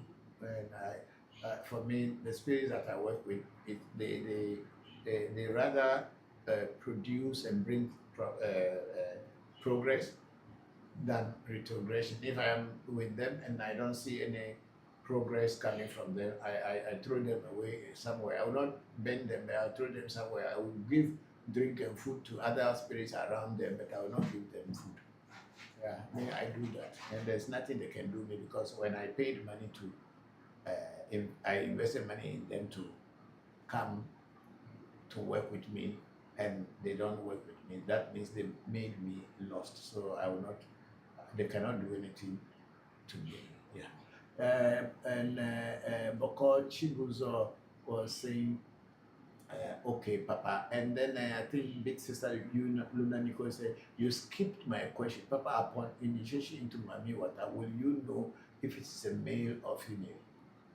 Yes, you will know, of course. The Mami Water will give you the name. If it's a male, Mami Water, you will know. If it is a female, it will let you know. By the name that will be selected is what will give you. But there may be some Mami Waters who can play the role of male and female. So they will tell you. Yes, for sure. Thank you very much, Sister.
I think we don't have any question now. Yes. So you can play some videos, but don't repeat the ones that you have been showing. Play some other ones here. Okay, we have a question here where I think Big Sister Luna Nico said thank you. And then we have Kofi Vince. Okay, say hello, Papa. Is it important to go back to the place you did a ritual if you haven't seen effects? It is, of course. It is important to go back to the place where a ritual was done for you. And if you cannot see a result, of course, it is the Bokor, the Huno, or the priest who did the ritual for you is the one that you have to consult again and tell them that what they have done for you, you didn't see a result. And in that, if the time frame that the person gives you has passed and you still haven't seen any result, then the priest will have to go back into the reading to find out what has stopped you from seeing the result. Yeah, but then also don't expect that you have a problem which is more than a month old or 6 months old, and then you expect that you get a spiritual or voodoo ritual today, and then within the next few hours or within the first day, 2 days, the total result that you have been expecting for the past 6 months should just come. It does not work like that. Voodoo works on nature's time. And sometimes some people also do not tell the truth. Even if they see changes happening, since they have not seen the total changes, they keep bothering you and they make things worse, and they kind of make the spirits to withdraw their services because they put too much pressure on the person who is doing the work for them. So when the spiritual work is done for you, at the minimum you give yourself will be about 21 days in the beginning, and then maybe 30 days you will be watching, then up to 60 days, and then finally up to 90 days. You have to be watching and calling your priest to be able to guide you and tell you what is going on. Thank you very much. Yeah. So when the person who did the ritual for you, definitely you have to let the person know, because if you keep going from one place to another, you will never know the reason why you are not succeeding. Thank you very much, Coffee Vince. And then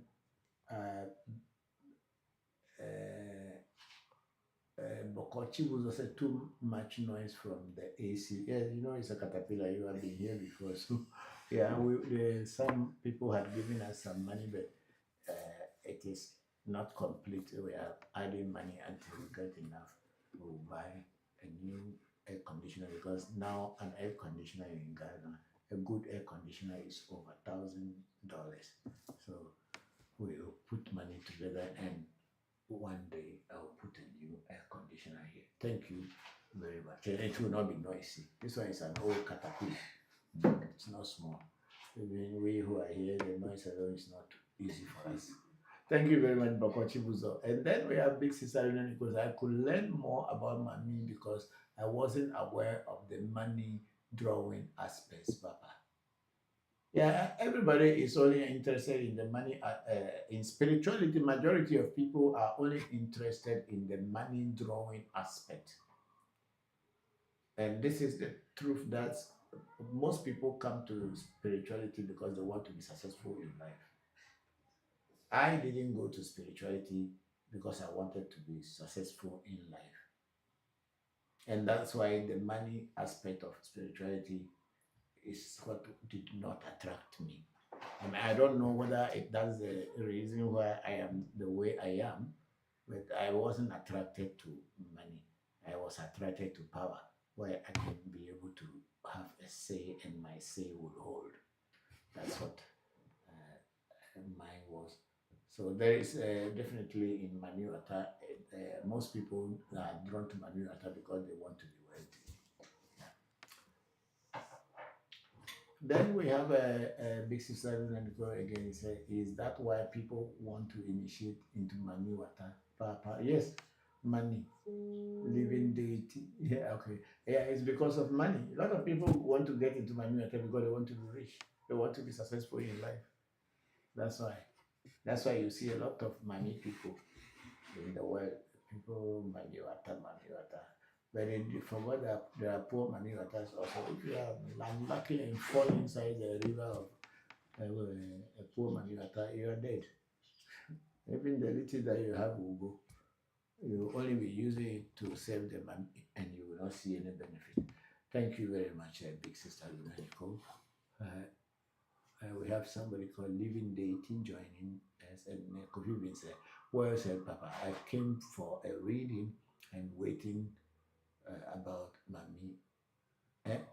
So what? I came for a reading and waiting for the list for my rituals. Who is that? Was it the one who came yesterday? Kofi Vince. Were you there?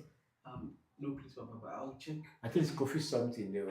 They mentioned the name to me because I wasn't there myself. Yes. Okay, Kofi, whatever it is, they will send you the list by the end of tomorrow for sure. Yeah.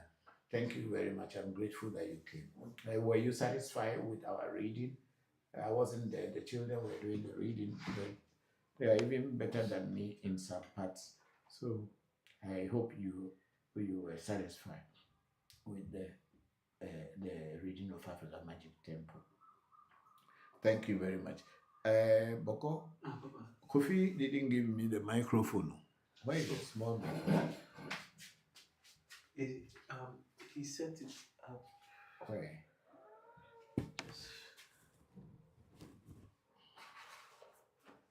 I am not seeing it here. He fixed it probably. He fixed it somewhere? Yes, please. Let me confirm.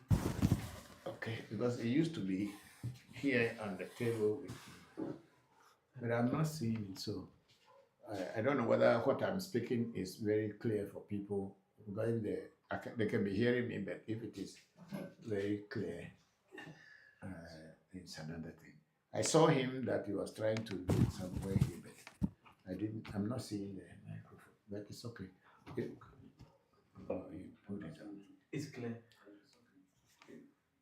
Okay, so that maybe he fixed it somewhere. Yes, please. Okay, no problem.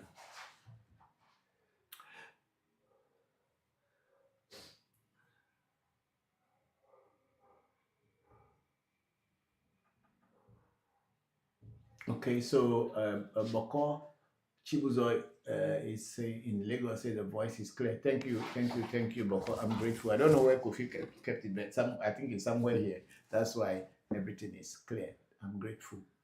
And then we have Kofi Vince. He said, I was surprised the oracle was able to tell me everything going on in my life without saying it. Okay, I'm grateful that you were convinced and it made sense to you. That's what I'm happy about. And then we have a smart kid Gray saying greetings. Hello, Kojo.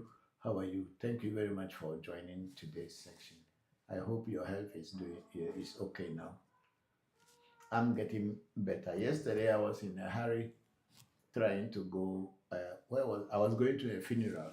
Yeah, my friend's father died, and I was going to their 1 week funeral observation. So I was in a rush when you call your brother.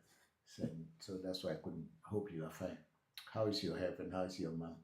I hope everything is going on well with her and yourself. Thank you. Thank you very much for joining. And then we have a big sister. Okay, said she liked the live. Okay, I think. And then we have a smart kid Grace saying, I'm fine, thank you. My health is getting better. Okay, Koju, I'm grateful to hear that. Thank you very much.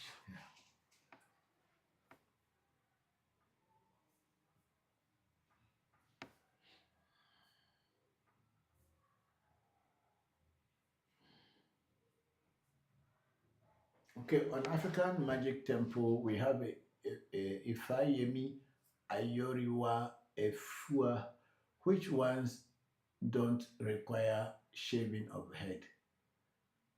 I don't know. I think Mami Wata, usually there is not so much of shaving of head in the Mami Wata, but Afa, you need to shave your head. Yeah. And most Voodoo initiations, there's not that much of shaving of hair. But Afa, every Afa, and I believe strongly the Yoruba Afa, you need to shave your hair.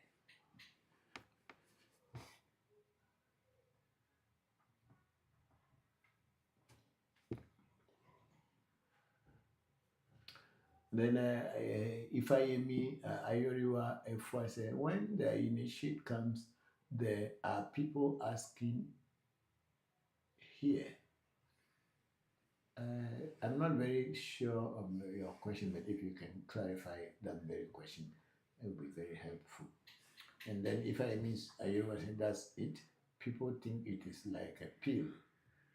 Okay, it's not a pill. Spirituality is not a pill. Thank you very much. And then there's another thing called Ifayemi saying for headache. And then they said Ifayemi also went on to say they also have to do their part. Of course, in spirituality, you do your part, the spirits will do their part too. Yes, that's what I know. Thank you very much, Ifayemi Ayoriwa Efua. Thank you very much.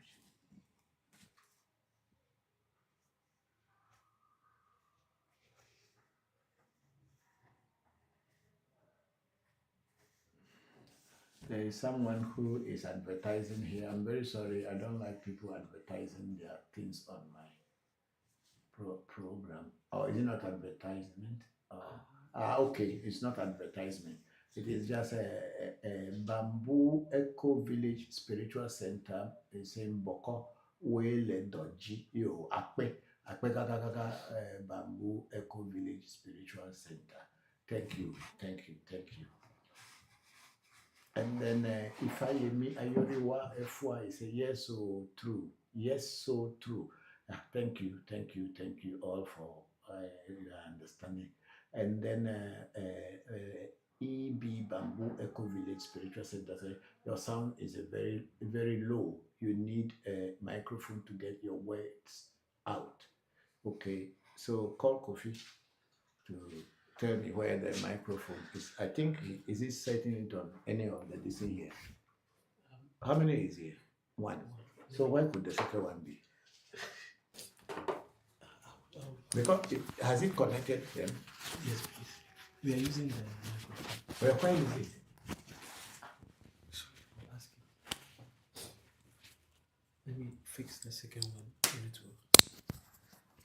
And but if you fix it, then you need to. Is it connected? Yes. Are you sure? Yes. Okay. So, EB Bamboo Eco Village, if my words are now, words are more coming out, let me know, please.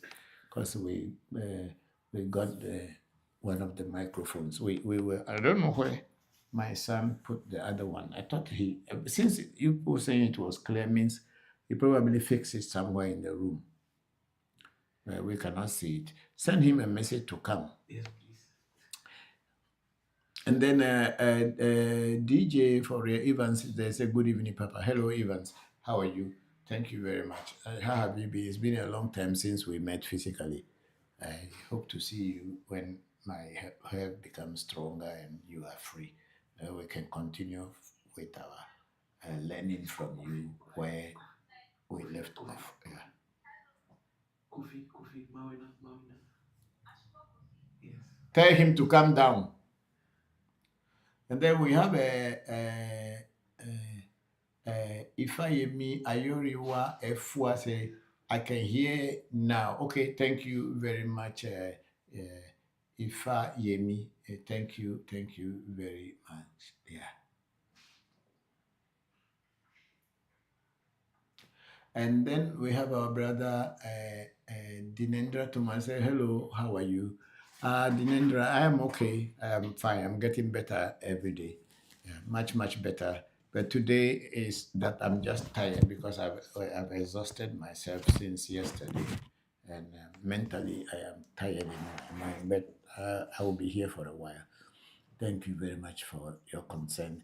And then, if I say people want to be initiated here in Afa.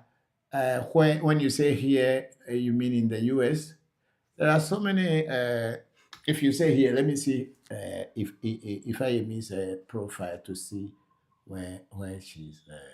Okay, so say Ifayemi Ayoriwa FY is owner and CEO at Marian. Is it Marian? Marian Efua Enterprise. Okay. Yes. Marian Efua Enterprise Inc. and works at owner and founder at Ayiza Life Alchemy Center and host and facilitator at Inner Healthier. Heal Her Soul Revive Retreats. Okay. Study African Studies, Ancestral Wisdoms. Okay. So maybe it's in the US where she's saying people wanted to be initiated into Afa. Yes, there will be time that we will come over and initiate people into Afa when we are able to get a good number of people together who wanted to be initiated into Fa. Then we will come and do that at one time. But if we want to come for only one person, two people, it will not be helpful to any of us. Okay, then and then if Ayoriwa again say it is fine now, Baba, we can hear you. Thank you very much. Thank you. And then our brother Dinendra Thomas said, that's nice. Take care of yourself. You're a nice person. Thank you very much, Mr. Dinendra Thomas. I'm grateful. Yeah, thank you very much. And then Ifayemi Ayoriwa is saying, I am in Arizona. Okay, in the US. Thank you. We'll reach you soon. Yeah, very soon we'll reach you. And I also bring people home to Ghana. Okay, thank you. So, well done. Ayeko, thank you very much. Yeah. You have to like the bottom there. Yeah. Okay, great. Thank you very much.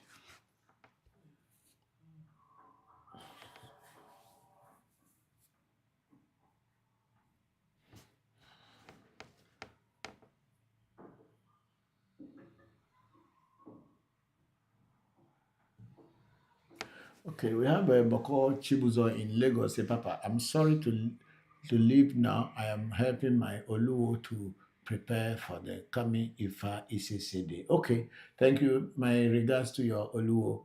Thank him very much for me. Yeah, thank you. So we'll talk again. Yeah, my regards to your family, your wife and children as well.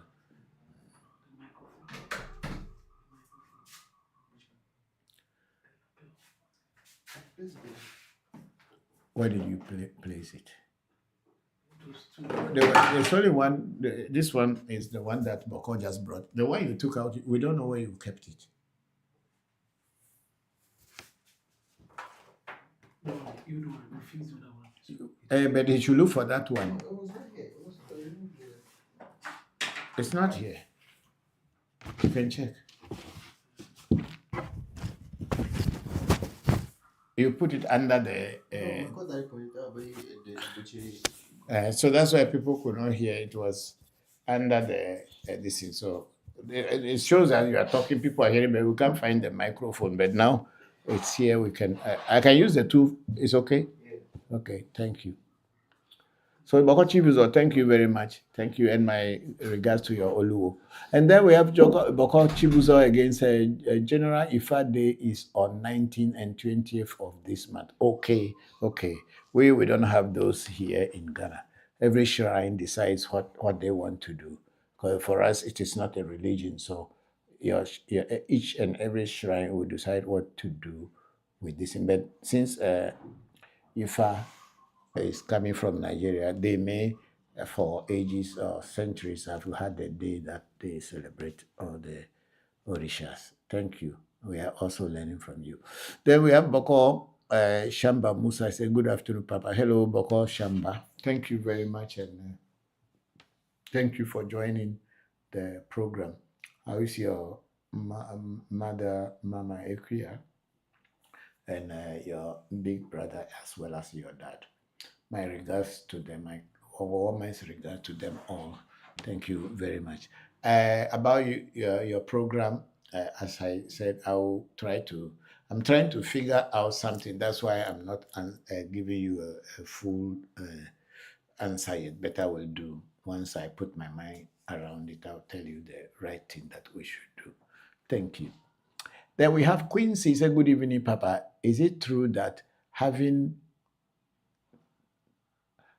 sexual relationship can cause spiritual problems at times? I don't know. I cannot tell. You see, a lot of time, religious people and maybe some spiritual people or spiritualists look at sex as if it were a sin. I want you people to take note of this very well. Mostly religious people look at sex as if it were a sin because of the creation story in the Bible where Adam was deceived by Eve, and Eve was actually deceived by a snake. And according to the Bible, God got angry with them because they ate the apple in the center of the garden, and they became wise. So the God of creation, let's just juggle it out and see. Was the God of the Bible, if I say God of creation, I'll be making a mistake. Was the God of the Bible happy when his subjects are ignorant? Is that what the Bible or the people who wrote the Bible are trying to tell us, that God doesn't want his children to be wise and he wanted them to be stupid? I think I left this question to you people. But the God that I worship and the God that I believe is God of creation, is a God of wisdom, and would want all his or her children to be wise as well. Whereas the Bible God is a God that don't want its children to be wise. That's why sex becomes a sin. But in reality, spirituality, sex is not a sin. The only thing you may do is when you get yourself involved in the act of intercourse, make sure you cleanse yourself before you approach your spirit. That's all that I can say. But I don't see sex as a sin, because without sex, will the creation continue? Without sex, there is no creation or productivity or procreation. So God has, according to the Bible, made Adam and put him in the Garden of Eden. Did God make Adam as a baby, or was he an old man that he put in the Garden of Eden? These questions too, we don't ask, and it will be very difficult for anybody to answer you whether Adam was a baby and grew up and became a man, or he made him a full man, bango like that, and drop him in the Garden of Eden, and then later remove one of his ribs to create a woman when he was sleeping. Those are, for me, are just Sunday school stories, just stories. And as we grow in knowledge in the age of information technology and all these things, those stories look more like children's playtime stories, fairy tales. So without sex, there can be no creation. So everything you do, if you want to approach your spirit, you cleanse yourself. We in Ewe Vodu, it is not only after sex before you cleanse yourself. Whenever you get yourself involved into any activities, anytime you want to approach your spirits or deities or whatever you call spiritual items, you cleanse yourself with herbs and water. And I think it is in Islam also, when you want to approach your God or to go and pray to your God, you wash yourself or you cleanse yourself. And I think it's in Hinduism as well, where we do ablution to be able to go and do meditation. We do that too. And I think in all kind of spiritual practices, there is a cleansing. So once you get yourself in the act of sexual relationship, when you are done, make sure you clean yourself before you approach your spirit. And that's the part that I think is the most important. Whether sex is a sin or it's not a sin, I don't think I know anything about it. But to me, it is not a sin, because without it, the world does not expand and the world does not continue. Thank you very much, Quincy, for that question. Yeah. And then Quincy said, if so, is it only, please move the cursor.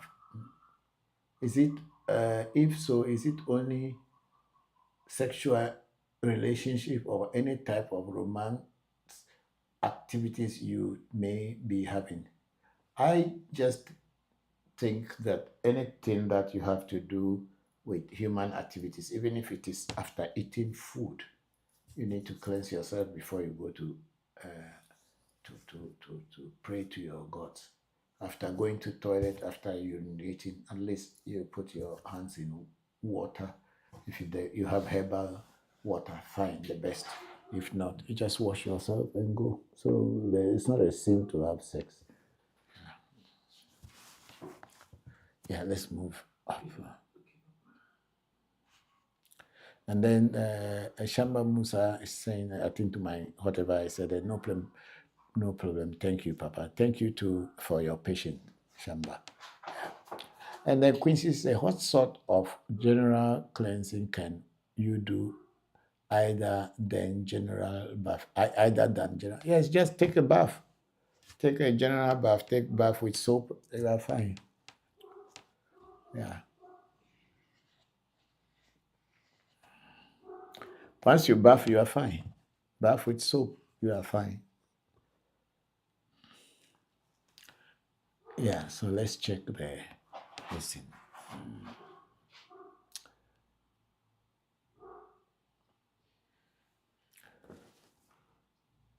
Okay, DJ, so when a person dies and reincarnates, can the family still get access to that person as a dead ancestor? Yes, because when we human beings are spirit and physical. So your spirit body is still there and your physical body is here. Just like when you are having a dream, and in your dream, whereby your physical body is lying down on bed, yet still your spirit is moving around. So when a person reincarnates, I'm not very sure, but when a person reincarnates, people can still pray to that person's spirit in the ancestral world. Definitely. Yeah. Because if through a reading and the person appears in the reading, and then you know the person still exists in the spirit world as well.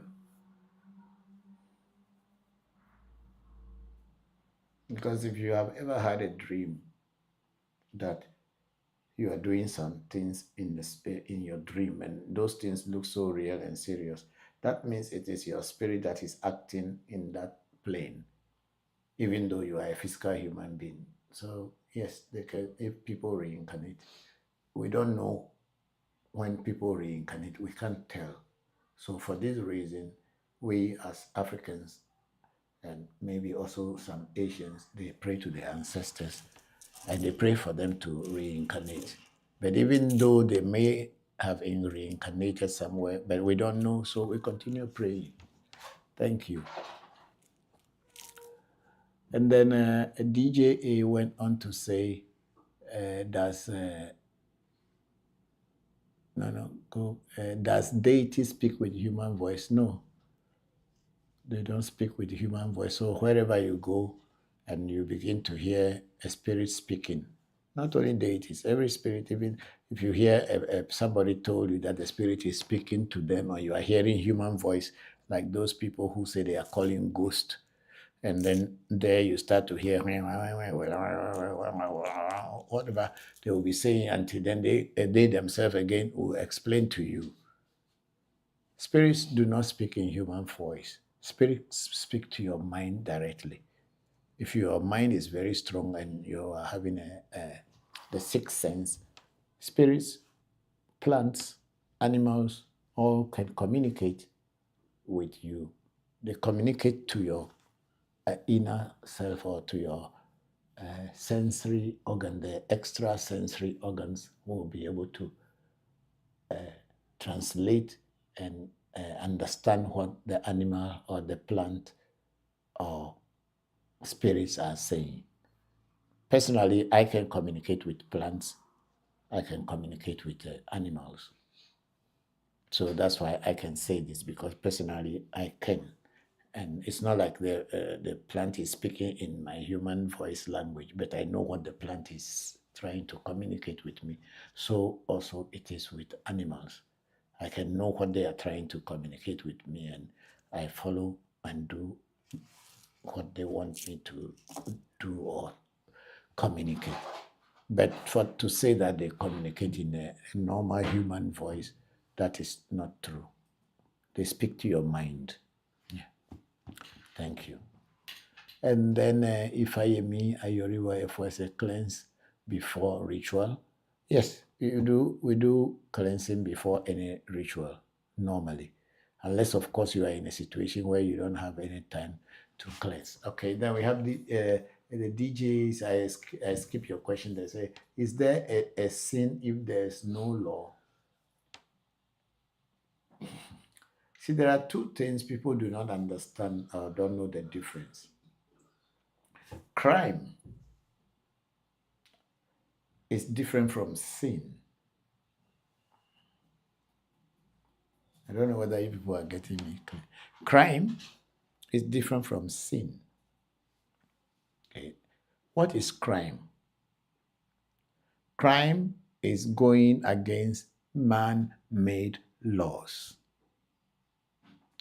Crime is going against man-made law. If a human beings made a law in a community and you broke that law, it's a crime. It's regarded as a crime. However, sin is going against your own inner self, going against the laws of nature.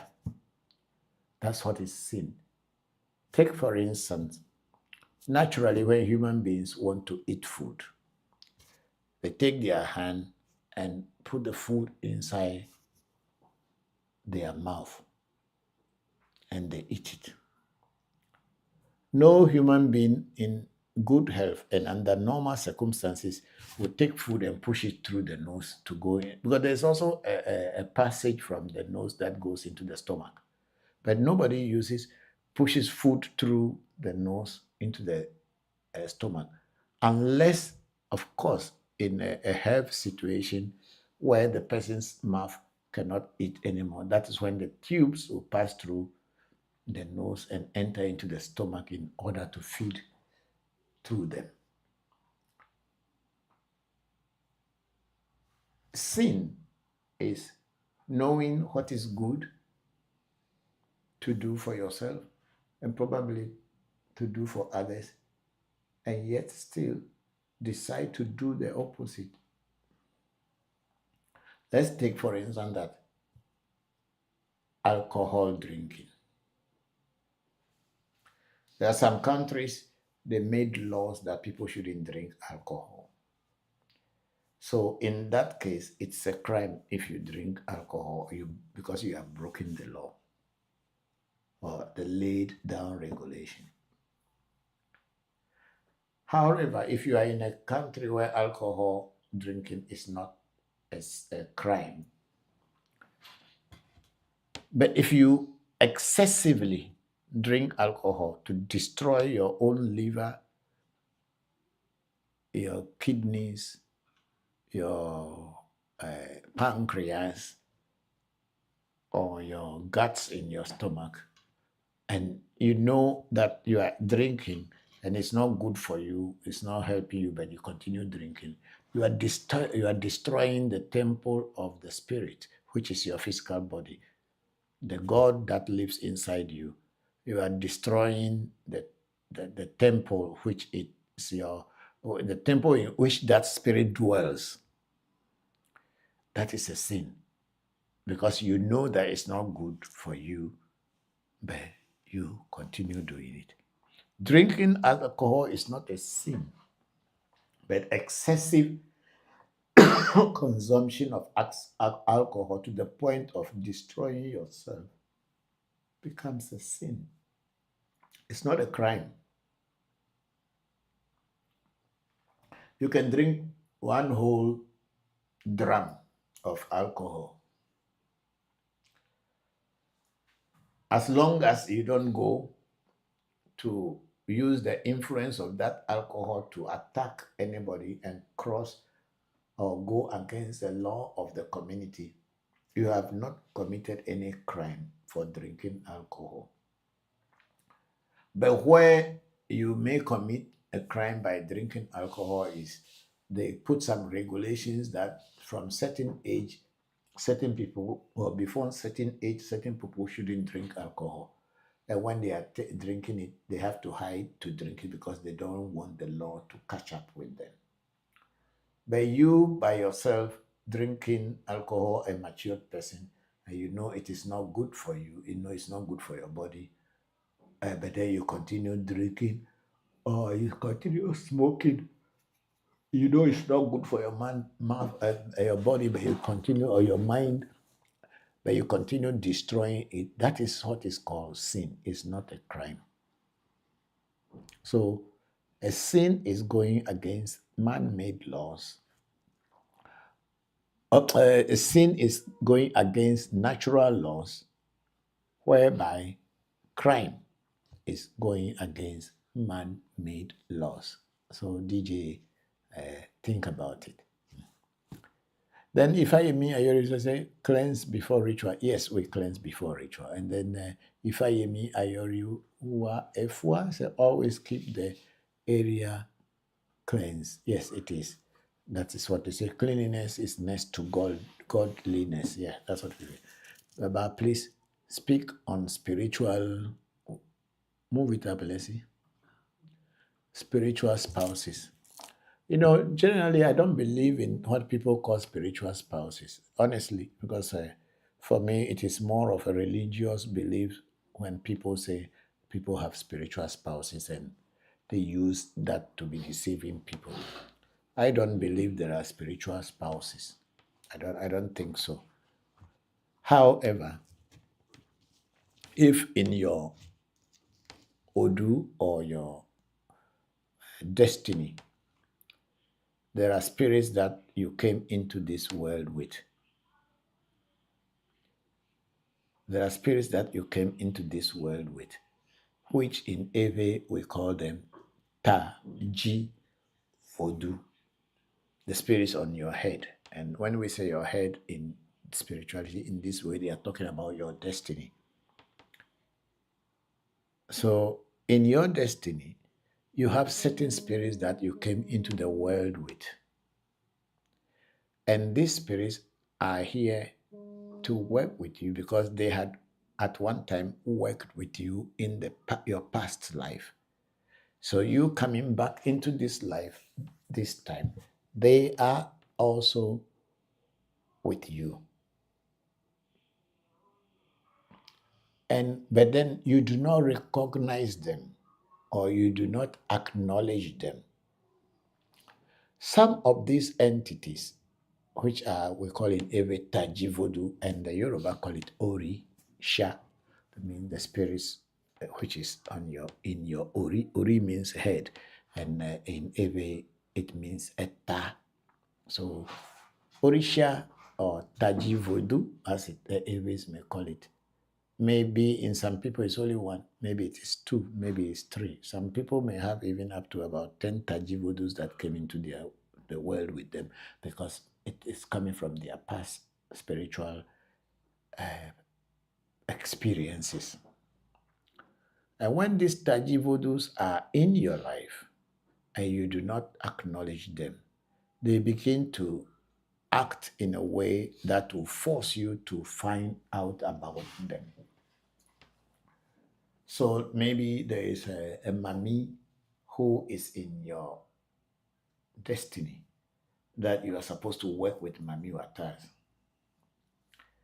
And working with Mami Wata from our own personal experience and practice, Mami Wata requires cleanliness. They require a lot of cleanliness, self-cleanliness, and also environmental cleanliness. So, for instance, you have that kind of voodoo in your destiny. But you chose, or you did not even know how to acknowledge it. And you are doing things that looks filthy. That voodoo will be showing up and blocking certain things in your life in order to awaken you so that you look for solution. And then by looking for the solution, you are going to come across that voodoo, and the voodoo will give you some guidelines that if you want things to go on well for you, do this, do that, keep yourself clean, be wearing this kind of clothes on this day, and I'll always be there to help you. And some of these things are what people are calling that spouses.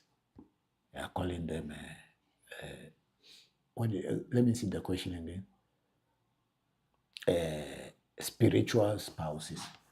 They are not spiritual spouses. They are spirits that came into the world with you. But in most Christian homes and Christian churches now, any person who is not successful in marriage, then you have a spiritual spouse. That's why you are not getting successful. You can have a Mami Wata, and the Mamiwata can be working with you, and you can still marry and have children. How?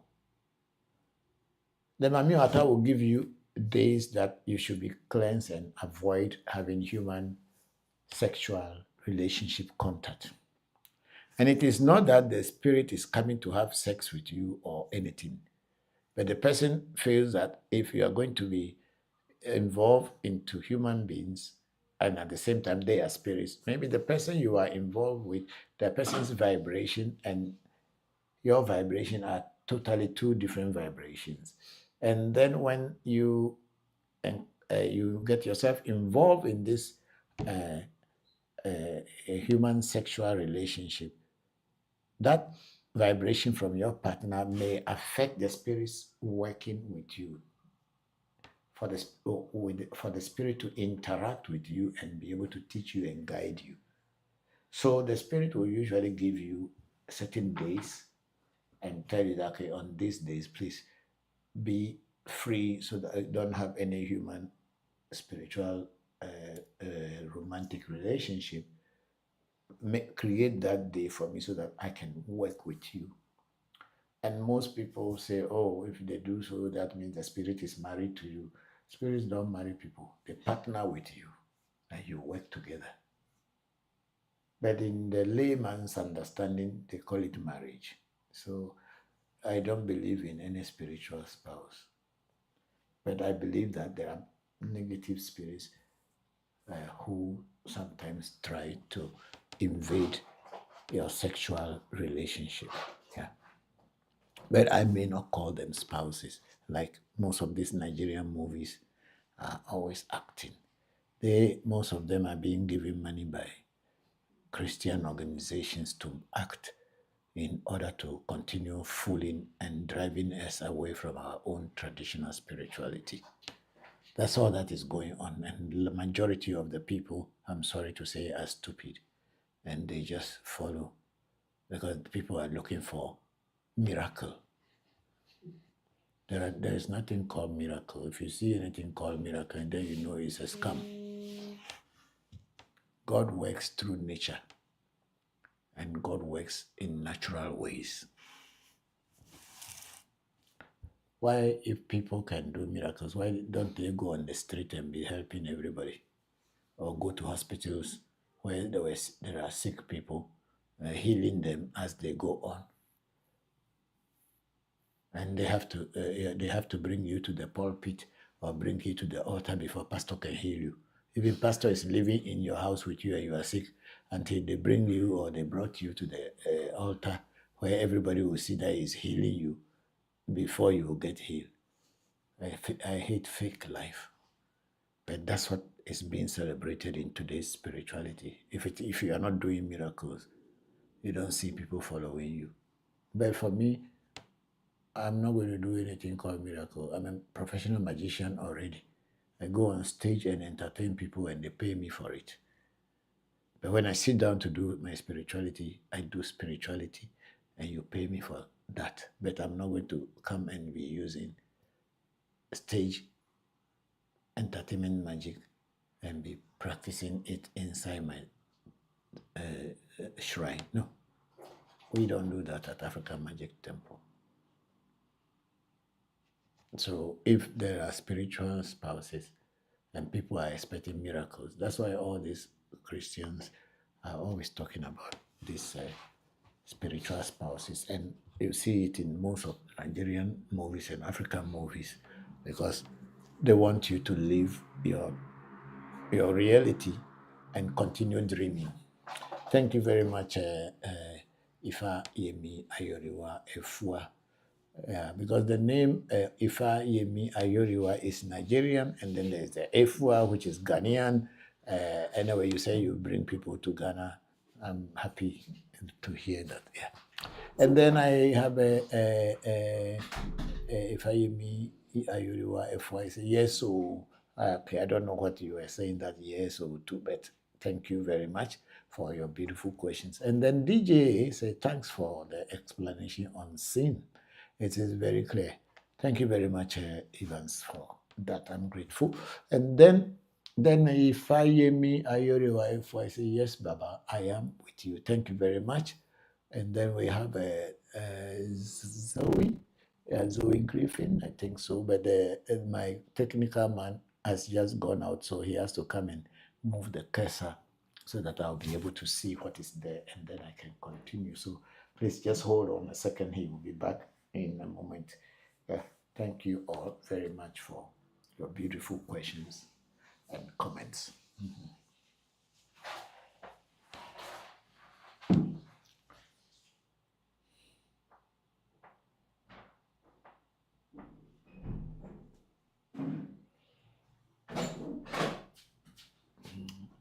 The screen is gone, so please do it and then move the cursor up so I can see Zoe Griffin's. I think Zoe Griffin's. Yeah. Okay. Zoe Griffin is greetings, Bokor. A beautiful and a blessed day to us. Can one fulfill his destiny or purpose without having knowledge or just little knowledge about it? No, you cannot fulfill your destiny if you don't have enough knowledge about it. The truth about life is that it is said that knowledge is power. Knowledge is power. To know is to have power. If you don't know, you don't have power. So for you to be able to fulfill your destiny, or nkrabia, as it is called in Tree, you need to know about it. Otherwise, the nkrabia will just be moving you without you knowing, and wherever it sends you, that's where you go. So Zoe went on to say, I mean destiny and purpose, which in Tree say nkrabia and chebre or shebere. Yes, that's what I'm saying. You cannot fulfill everything in your destiny if you don't know it. Because if your destiny, say, tells you that you shouldn't eat plantain, and if you're not eating plantain, things will go on well for you. But if you don't have any knowledge that your destiny will speak through and give you guidelines, maybe plantain will become your favorite food, but you will not know that even that plantain that you are eating is what is disturbing your life. So without having any knowledge or idea or any further study about the destiny or getting initiated in order to know your destiny, it is very difficult for you to actually fulfill the destiny that you came into the world to do. However, there are some people that the destiny will be already from childhood, it will be pointing to a direction. But then parents and other people may even change that direction for you to do something else. Think, for instance, a person who is born to become a teacher, to teach about God. But parents will want this child rather to become a medical doctor. But in the child's destiny is to be a teacher, but the parents want to be a medical teacher. Yes, maybe the child will go to medical school, but then at the end of the day, that child will reach to a point where he will have to be a lecturer and teaching other people about medicine.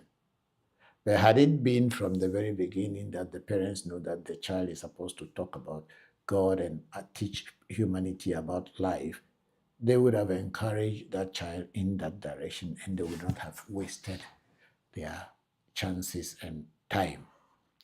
So your nkrabia, if you don't have any knowledge about it, sometimes it pushes you around in different, it perambulates you in cycles, and you rise, fall, because you don't know where to break the cycle and get out and continue on your journey. You'll be going in a cycle for a very, very, very long time, until maybe when the destiny allows you. But then again, we are calling it destiny. Nobody knows what actually it is and how it worries people or how it guides people. It is only through study and knowledge that you will know what it is. It really is, because each person has a different destiny from the other person. Thank you. And then say my question might not be clear, but please help me out. Yes, that's what I'm trying to. That's what I'm trying to do. It's very clear for me. I understood what you were asking. Yeah. So it is advisable that people who of today are seeking knowledge should try as much as possible to find a way to understand their Nkrabia or Shebre. By all means, thank you. Thank you, Zoe Griffin. And Zoe Griffin said, thank you, Bokor. And thank you too. Yeah, let's go up. Move it here. And then we have a Ifayemi Ayoriwa Efua say, yes, it's true, Bokor. Thank you for explaining so well. I'm grateful that it made sense to you. Thank you very much. Yeah. Yes, and then Ifayemi Ayoriwa Efua say, yes, so thank you. And then there is another one, and please like the ones that all we are reading. Ashe, Ashe, thank you, thank you. We will say Ache or Ela Che in Ewe. It's a Yoruba that says Ashe. We will, in Ewe we say Ela Che. And then if I am I agree. We can't keep missing Christian concepts into our system relationship with spirit and nature. I'm very grateful that you said that you understood. Yes, this is what is going on. We are mixing up Christianity with our tradition and our relationship with nature. And people will choose to call you a superstitious person than to experiment what you are saying and see whether it is real or it is not real. When in every tradition or in every spirituality or in every culture, it is believed that when your hand itches you by itself, either your palm or this part of your hand itches you, or this part itches you, or sometimes here, somewhere here, it's speaking about money. The thing is that when we speak about money, money can go and money can come. It is up to you as an individual to study this, to know which part of your palm that when it itches you, or which part of your hands inside your palm that itches you, that takes money away from you, and which part itches you and bring money to you. That is for you to study and learn. However, when you tell people that when your hand itches you, it's telling you about getting money or losing money, they brush it off and call it superstition. Superstition is a white man's word for trying to ignore and shun you from your reality. So let us not mix Christian concepts and doctrines with our relationship with nature and spirit. Thank you very much, Ifayemi Ayoriwa Efua. Yes, let's move on. There are some people on YouTube. Okay, so we have Angela, our sister there in the Atlanta. I say, good day. Thank you for this space. Do you know of any? It's not Angela. It's a different. I think it's Angela Gani. Okay, it's not. I said, do you know of any reputable Bokor in Canada? No, I'm sorry. I don't know any Bokor in Canada as at the moment. I can recommend Bokor Shamba for you who is in the US, but not in Canada. We have not had any, I've not yet come across them yet. Maybe there are Bokors in Canada, but I haven't come across any of them yet. I strongly believe there are, but I have not come across them yet. And then we have Sunshine. It's a good evening, that's a what do you call it?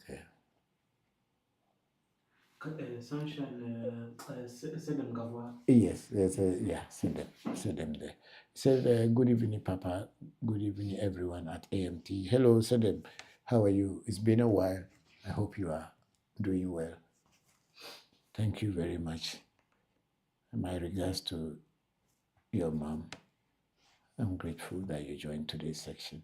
And then we have Angela is the number one thing. What you said about spiritual spouses resonates with me. You confirmed what the spirits told me about why my relationship were being affected by spirits that work with me. They want the best for me. Yes, of course, spirits that you work with or are with you, it is they want the best for you so that they can be able to work with you. That's why when someone is with you and they can tell if that person is a good person for you or is not a good person for you. So they will find a way to drive the person away, and people will start telling you that it's your spiritual husband, that your spouses, spiritual spouses are the one driving. No. There's nothing like that. From my studies over the years, I have not come across the proper thing called spiritual spouses. But in religion, it is a very common thing. Every day, people are tormented by their spiritual spouses and this and that, and I don't know. I have not come across any spiritual spouses, but I know that spirits who work with you are always trying to get people who may disturb their relation, the vibration the person is okay. The vibration that the person has may be different from your vibration, and the spirits will find it difficult to work with you. So they will find a way to put a barrier between you and that person, and they will tell you, they give you a day so that you can be free from such people, so that they can work with you as an individual. They are not working with you and your spouse, physical spouse, as a team. They want to work with you as an individual. So thank you very much, Angela. And Angela said, thank you, you for responding. I am open to recommendation in the US. Thank you. Thank you very much, Angela. I'm grateful.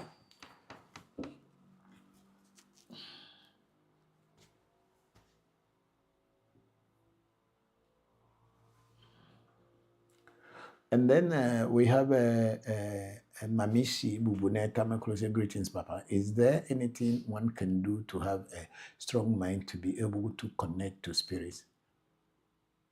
Yes, there are things that one can do to connect with spirits or strong mind. The first thing in spirituality, the first rule in spirituality is that you have to be very straightforward with yourself. When I say you have to be very straightforward with yourself, is that you should know yourself. Things that are not good for you and things that are good for you, you are the only one who can know that for yourself.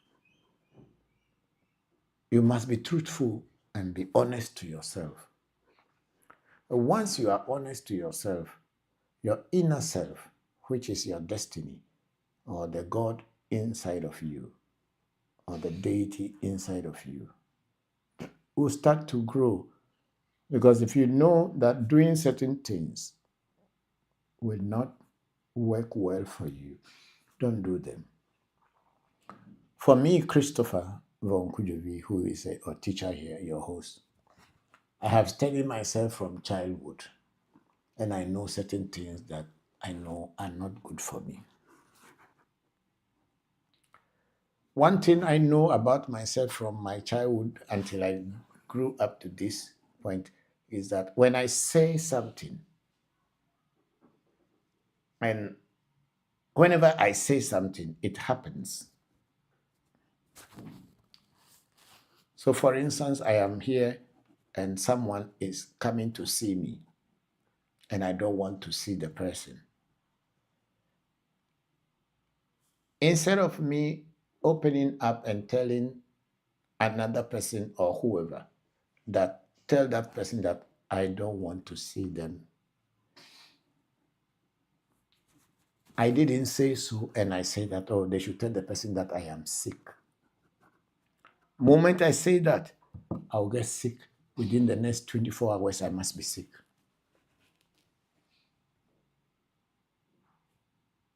That's why I will not say that, oh, I am sick, so I don't want to see you. I'll tell you straightforward that I cannot see you. Either I am busy or I am tired or I am doing something, rather than to say that I am sick. Or my car,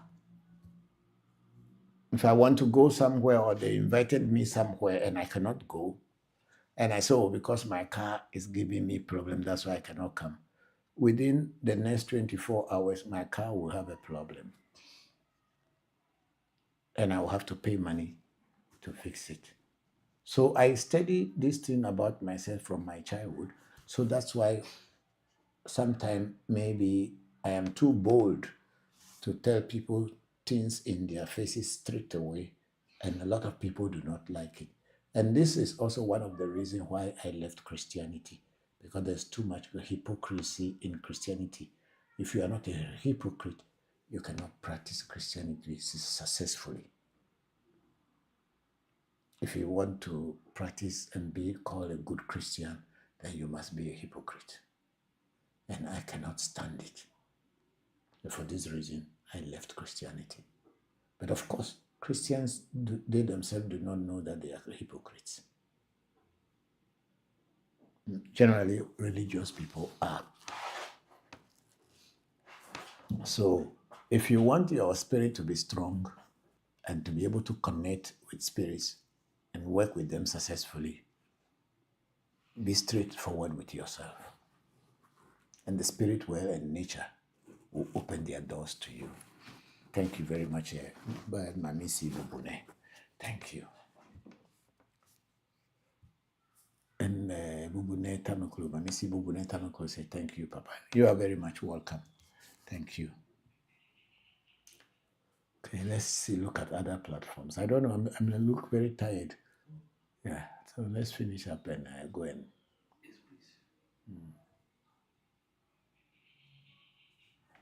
Okay,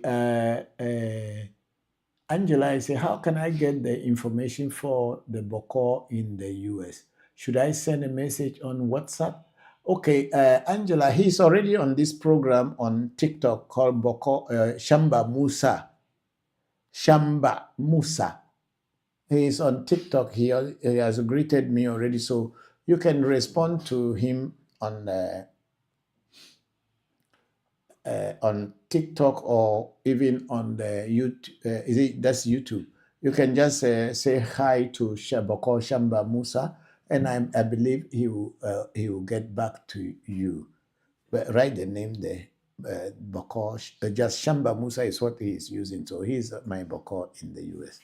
Of course, my other son is in the US now, but he has not set up anything yet. So, okay, three of my children are there now, plus Shamba making 4. So you can reach out to them. They will be there until the end of the month. So, yeah, Sena, Pele are there. So, you should get in touch with Sena, Pele, and Bokor John. Put their names there. And if they type them into Instagram or to Senna doesn't have TikTok, does he? No, he has. He has? Yes, please. And of course, Pele work for the parent company of TikTok, so he is the Pele Grosso. Yeah. So type this in on the not on TikTok. On YouTube. Yeah, because that's where Angela is talking from. So type Senna Voncujovi, Pele Voncujovi, Bokor Shamba Musa, Shamba Musa, and then Bokor John Obla. And these people she can get in touch with now that they are Shamba Musa. These are the Bokors in the US currently. Yeah.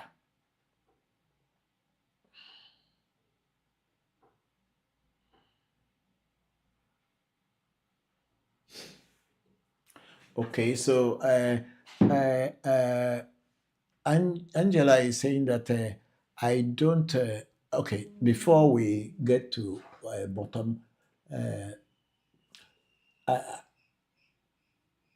Angela said, yes, the same thing used to happen to me. When I was younger, I called into work and said I was sick. I felt sick, and the same day, I never did again. That's exactly when your inner spirit wants you to be strong so that you stop pretending to be what you are not. So this, for me, is the reason why I cannot tell you a lie. I cannot tell you a lie, because if I do, it will come back to me. If I tell you and you don't like it, let it be like that. If I tell you the truth and it pains you and you don't like me for that, I feel much better than telling you a lie and then I have to bear the consequences. And then we have Sunshine saying that everything is fine. My mom says hi, hello, yeah, thank you, thank you. And then Angela is saying, I don't have a social media anymore, but I will look them up on YouTube or Google, the names. Thank you so much. You are welcome, Angela. So put it, I think all the names are there. Yes. Shamba Bokor, Shamba Musa, but you just put it Shamba Musa in the sense that maybe he's, because he's not putting Bokor on his name. Yes. If she writes Bokor there, maybe she will miss it and get to somebody else. So she'll be Shamba Musa in Ohio, Senna and Pele in New York now, and then John Obler in North Carolina, Carolina. Yeah. So, but whatever it is, you could type their name on into the YouTube, you'll find them, I believe strongly. Because, yes, you'll find them. They are in the US now. Yeah, they are ready to work for you. And then, okay, yeah, you are doing it well. Yeah, okay. Yes, yes, that's it.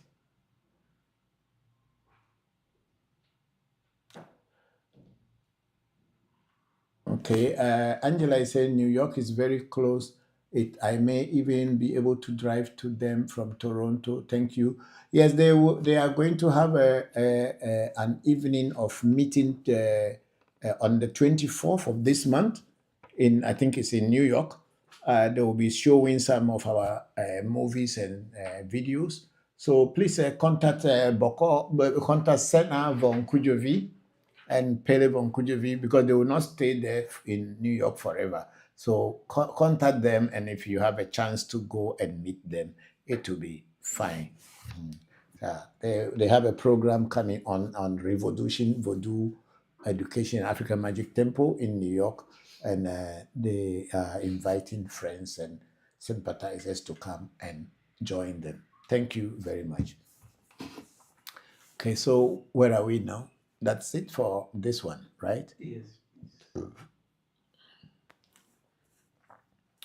And then we have Henry Fleet here say, when should a client walk away from their spiritual healer when they don't see results?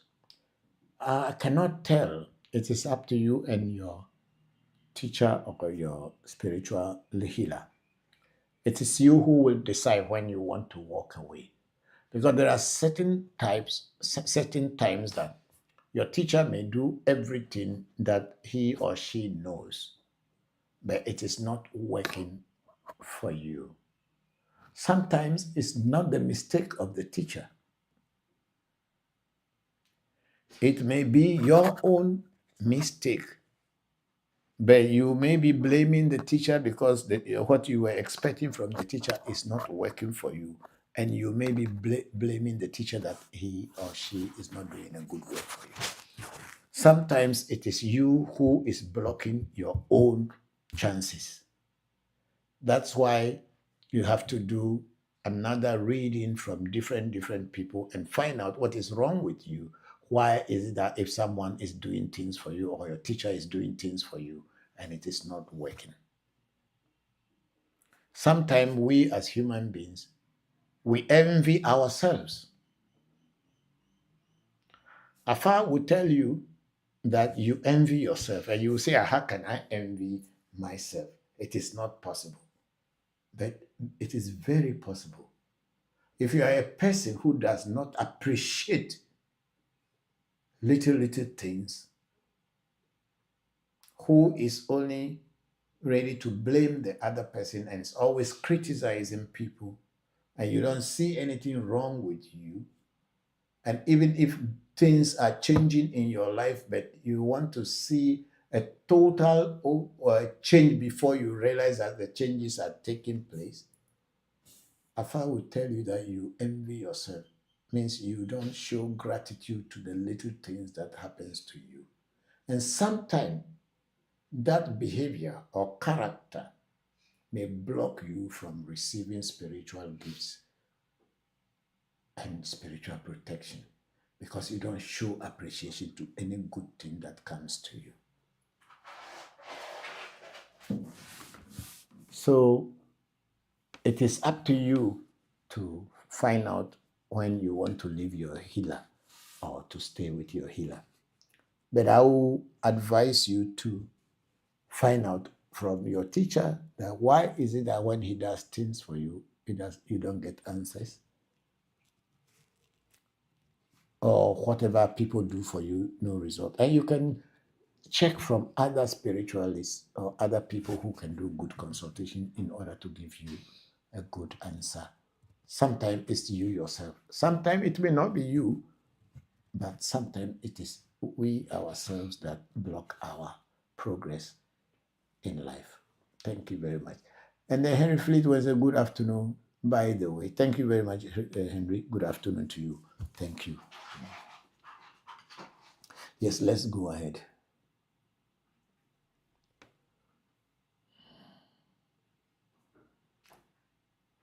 Oh, that one we read already.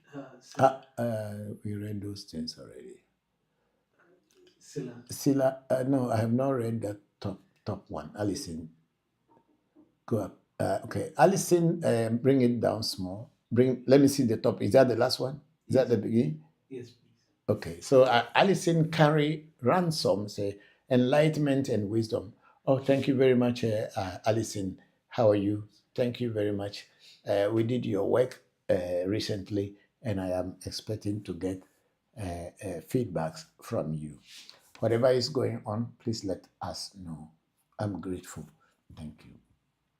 And then we have Sila Ameji, my daughter-in-law there. Say hello, Papa. Good evening. Hello, Sila. Good evening to you. How are you? And how is Princess Afanyo?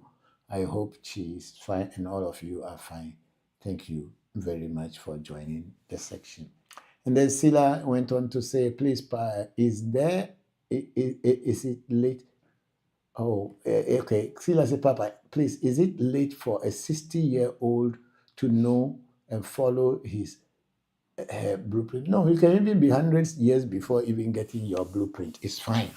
There's no age limit, and unless you don't want to, you can be up to 100 years plus and before getting initiated into Afa. There's no age limit. My cousin, Togbe Afanyo Eto, I think he is almost in his 80s, and he was initiated this year, right? Was he not this year? Yes, He's in his 80s, and he was initiated this year, and he was very happy when he came back from his initiation, and I saw him how happy he was. I think he has now seen whatever had been happening in his life, and he now knew why those things had occurred in his life. I had not sat him down to ask how things were, but he came from England and came and got Afa, not from our shrine, but from another shrine, and he was very happy. So there is no age limit to say that you have to, if you reach this age, you cannot, because as long as you are alive, even if it is a day or 2 days to your death, you can still be initiated, and you know what your destiny is. You find the blueprint to your destiny. Thank you very much for that. Yes. Is that all there? Yes, please. Okay. Okay. Check everywhere and see. TikTok. Okay, now we are back on TikTok. Okay, yeah, I think. No, go up. No. Bring these things down first. Let me see. Okay, I read those ones. Okay, and then we have read that one. Then Luna Nicole say, I'm in Arizona too. Okay, thank you very much, big sister Luna Nicole. And then okay, we have read these ones, and then we read those ones. Okay, we read that one too, and then Savage Black on TikTok say, good evening, Papa. Hope you are. Hope everyone is good. Yes, we are. Thank you very much, and I hope you and your loved ones are also good. I'm grateful. Then Quincy is that is there any explanation why ghosts reveal themselves to the living at times? If a spirit, without you invoking it, let me take that one again. If or when a spirit reveal itself to you on the physical plane without you invoking it to come, then it is trying to communicate something with you. And since you don't know what it is trying to communicate, the best thing is to look for a teacher, look for a babalawo, look for a bokor, or look for a spiritual diviner, a person who can divine properly to find out why this spirit has revealed itself to you on the physical plane. Usually, ghosts and spirits do not just go revealing themselves to people, but when they do, then it's a message they are trying to communicate to you. Thank you very much, Quincy, for that. And then we have Dr. Senam. Papa, please, is there any spiritual implication for a young man to marry or date a widow? No, there is no spiritual implication for a young man to marry and marry or date a widow. However, if a widow is there, of course, she also needs someone to make her happy. But when you want to marry her, or you are seriously want to date her, then there are certain rituals that you must do, which we call aho in Ewe, aho, or widow's rituals. So, because when a man loves a woman, like that beautiful song, when the man dies from the wife, it is only his physical body that dies. His spirit body is still attached to that same woman that he loved before passing on. And the woman, thinking that the husband is dead and gone physically, will think that, oh, it does not matter, I am not married anymore. But the spirit of the dead man will still be going side by side with the wife.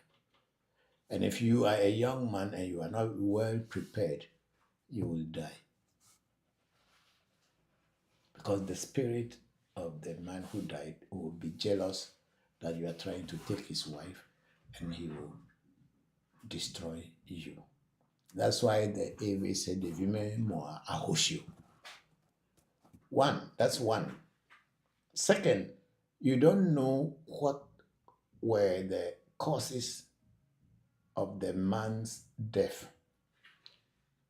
And if it was through sickness, do you really know what kind of sickness that killed the man before the wife is now a widow? All these things, you have to look into them before deciding to marry a widow or date a widow, because you could be a victim. I had a lady friend who was my client. She lives in the US. She was married to a gentleman in Cote d'Ivoire. He took the gentleman from Cote d'Ivoire to the US. And they were in the US and the guy died. So she brought the dead husband's body back home to Cote d'Ivoire. And during the funeral rites, they suggested that there was another brother or cousin of the dead man, that she should marry that cousin and also help that cousin to go to the US. Since one of their sons is dead already, they want to have another person. So the lady also, of course, she's a woman, she wanted a young man, and she married this other cousin. They became a couple. I don't know whether all the widow's rites and widow's rituals or whatever were done or was done at the time before the young man married the widow. I think it's about a year into the second year. That one has not even gotten his visa to the US. He was in Morocco waiting for the lady to prepare his documentation so that he can join her in the US. He also died in Morocco. He got sick and then he died.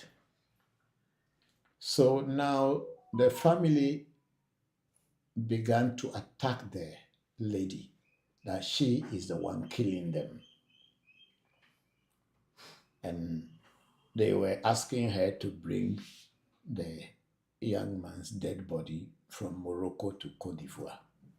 So she has to consult me and ask me what to do. So I explained things to her, and I told her if she is not careful and she took the dead body to Cote d'Ivoire, the family is going to find a way to kill her, because they've now lost two of their children to her. So she can arrange for the family, maybe pay all the necessary transportation from Morocco to Cote d'Ivoire, and then the body can be shipped to the family. But if she dare go there herself, there will be a trouble. So there is nothing wrong marrying a widow. However, there are certain things that must be done and must be done properly before you marry a widow. And in every culture, when a woman's husband died, until the woman has gone through all the necessary widow's rituals, nobody, especially men, are not supposed to shake the hand of that widow until she has done, because it is believed that by shaking the hand of the widow, the dead person will be angry with you and will attack you. Thank you very much, Dr. Senam, for that beautiful question. And then we have Savage Black saying, Papa, my question is, what is the function of Ifa beads? The function of Ifa beads generally is to identify you with the kind of affair that you have been initiated into and also to identify you as an initiate of Afa. However, there are so many people, especially in the US, who wear so many beads who are actually not even initiated into Fa. They either have some relationship or have done some reading and they told them either they are Shango or they are Yemaya or they are, what do you call it, Baba? No, Babaluaye, Babaluaye and Obatala and all this, but they had not actually been initiated into Fa or Ifa as initiates. And there's a little bit difference between the Ewe initiation into Afa and the Yoruba initiation into Ifa. The differences that I have noticed over the time is that in Yoruba Fa, people can initiate you into Legba, and they can initiate you into Obatala. They can initiate you into Shango. They can initiate you into Yemaya and all the other Orishas without you really being initiated into Ifa. However, in Ewe Afa, you must be initiated into Afa itself before your Legba can be made for you. But if you want to be initiated into Hebiaso without Afa, you can be initiated into Hebiaso, but you have no relationship with Fa whatsoever. Hebiaso being the thunder god in Ewe, from which all Vodus came from.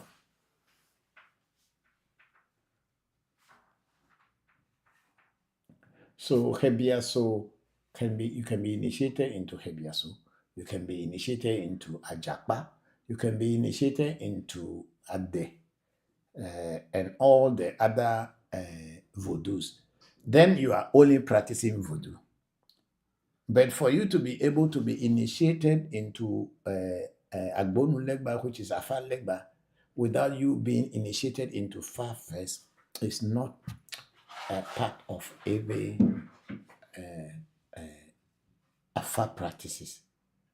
We practice Voodoo separately from Fa, but Afa is used to communicate with our Vodus. So Afa is more of a divination tool for you, a Voodoo priest, to be able to know what your Vodus are saying and how to work with them so that you can be successful. And it is not all spiritualists who know, or Voodoo see, or Omega Shi, or whatever Shi, that are initiated into Fa. So if they want to do something with their Vodus, they need to go and consult someone who is initiated into Fa and who knows how to do Afa reading. So Afa beads are simply to identify that you are initiated into Fa, and also sometimes the type of the line of Fa, because there are so many different types of Fa. I thought about it last week here. There are so many different. We have Amije Fa, we have Anago Fa, we have Jisa, we have Gogo, and we have Oliga, and all this. And so some of the Afa beads are purposely for certain kind of Fa initiation. And then once the people who belong to that line and they see you, they know that you are initiated into this kind of Fa. Savage Black. That's my answer for you. And then Quincy said, to your point, Papa. Say, to your point, Papa, about people. Yes, about people being honest with themselves to deal with spirit. Why is it that some spiritualists can deal with spirit but still deceive people? How do you know they are dealing with spirit? There are so many people who are just deceiving people and telling people that they are dealing with spirits. So don't take it for granted that people are dealing with spirit just because they call themselves that they are dealing with spirit. It is not true. If you cannot be very straightforward with yourself, you cannot be very successful spiritualist. If you are a person who chooses to deceive, do you know that you go to a spiritualist and you want to do a consultation? Quincy, listen to this very well. I'm not exposing people, but because of that question you asked. The spiritualist will have a white cloth in one of his corners. And then the spiritualist will come and sit in front of that white cloth and start to either hit the ground with something gong, gong, gong, gong, gong, gong, or probably ringing a bell, gring, gring, gring, gring, gring, gring, or making some sound. And they'll be calling some names. And then after some time you hear that kind of things, and then they will say, oh, the spirit has come.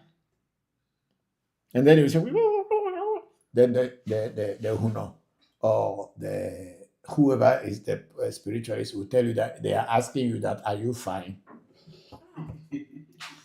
And then they say, oh, you say that, how are your children and all this thing. But for you as a novice, you would think that there is a spirit talking to you, that person.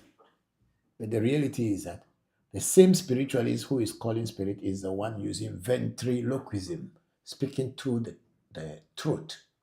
It's called ventriloquism. You go into the dictionary, you will find it. He's speaking through the throat by not opening his mouth, but he can speak through the throat. And the more in our setup here, there is something they put in the mouth, and we call it la mota.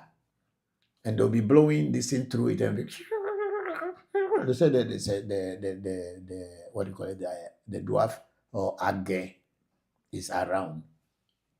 So you who is a novice, you look at this man that is wearing so many things. His room is filled up with so many dolls and other things. He's a spiritualist. Person is a liar. So it is not everybody who is saying that they are spiritualists are real spiritualists. Some are there only to cheat, deceive, and scam you. Let's move up. So it is not that they have spirit, but they are deceiving people. They are deceivers from the beginning. They are scammers. That's all that they are. So until you get experience and has gone through this path for years, if you're not very careful, you will never know.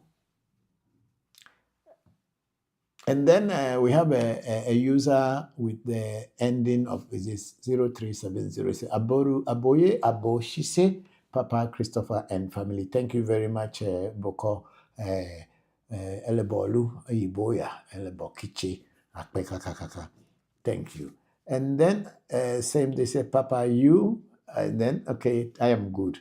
And how are you too? Nepa, do you perform widows' rites? Yes, I do perform widows' rites. I do perform widows' rite. Because the widow's rite is to separate you from the dead person. And it is a very special rite and certain things to do whereby the dead person will eventually move away from the living, so that that living person can now find anybody to marry. Is it not the dogs? They came.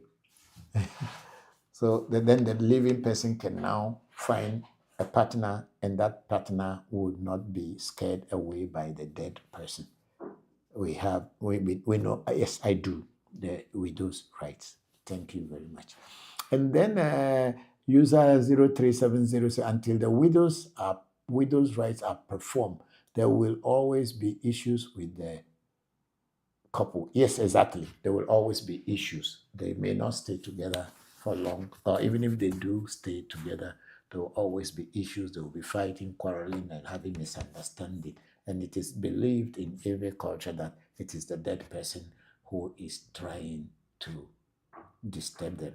In every culture, when these widows' rites are performed, and the widow got pregnant and have a daughter, the Ewes will call that daughter Afefa. Afefa means the dead person has agreed and left, so the home is now cool. So the couple can now live in peace. That's why they say Afefa. Usually, if a person whose husband died and she got married to another man and have a child, a girl, it's called Afefa. But should that woman give birth to a boy, that child will be called Adika. So that Adika means the dead man has not yet actually agreed to leave the wife. So there's now conflict. And such children are normally not people who are very peaceful. They have struggled with themselves to become great, usually. And I was born an Adika because my mother just came out of widowhood, then met my father, and I was born a boy. So I was born an Adika. Yes. And then let's see. Then Savage Black says, thank you, Papa. Please, do we have a voodoo that brightens the aura of someone? Yes, we do have voodoos. Akai is also one of those voodoos that brightens your aura. Thank you. Thank you.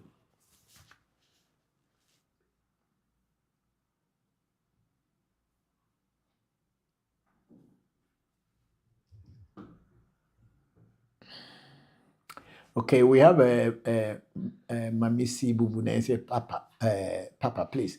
When one is initiated into a voodoo that takes red oil, does that mean the initiate is disqualified from eating red oil? Not necessarily. The voodoos that take red oil does not stop their owners from taking red oil or red palm oil.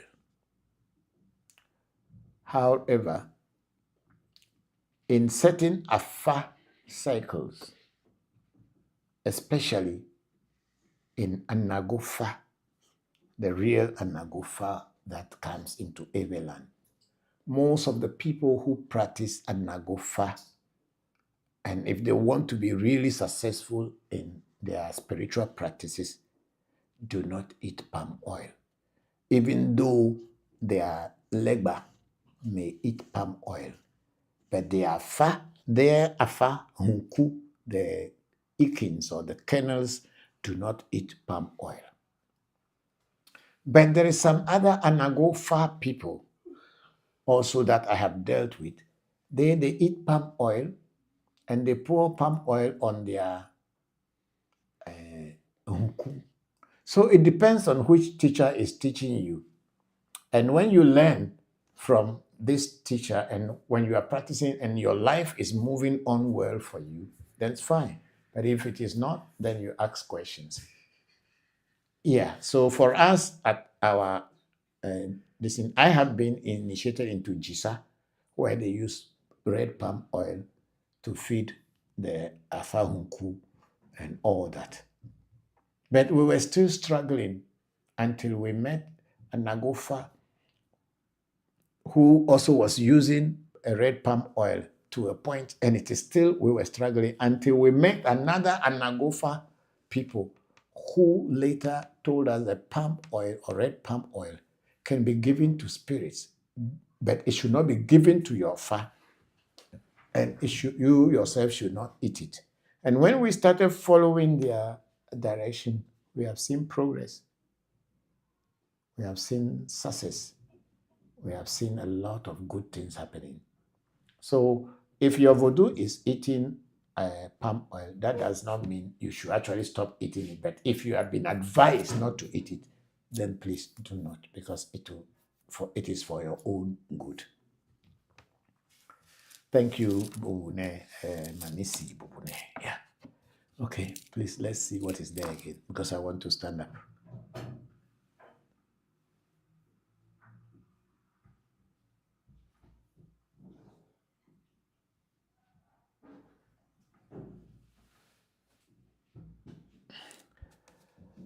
Savage Black is asking, is Afa a deity? Yes, it's of course a deity. Afa is a deity. That's why it has incantations and songs that are sung for it. Thank you. Okay, thank you all very much for today, and it has been a very interesting lesson. Your beautiful questions, all of you have sent in very interesting and beautiful questions, and I'm very glad because, you know, as I sit here, everything is inside this small head here, and the small head is not big head, but it's everything is inside it. I don't look into books.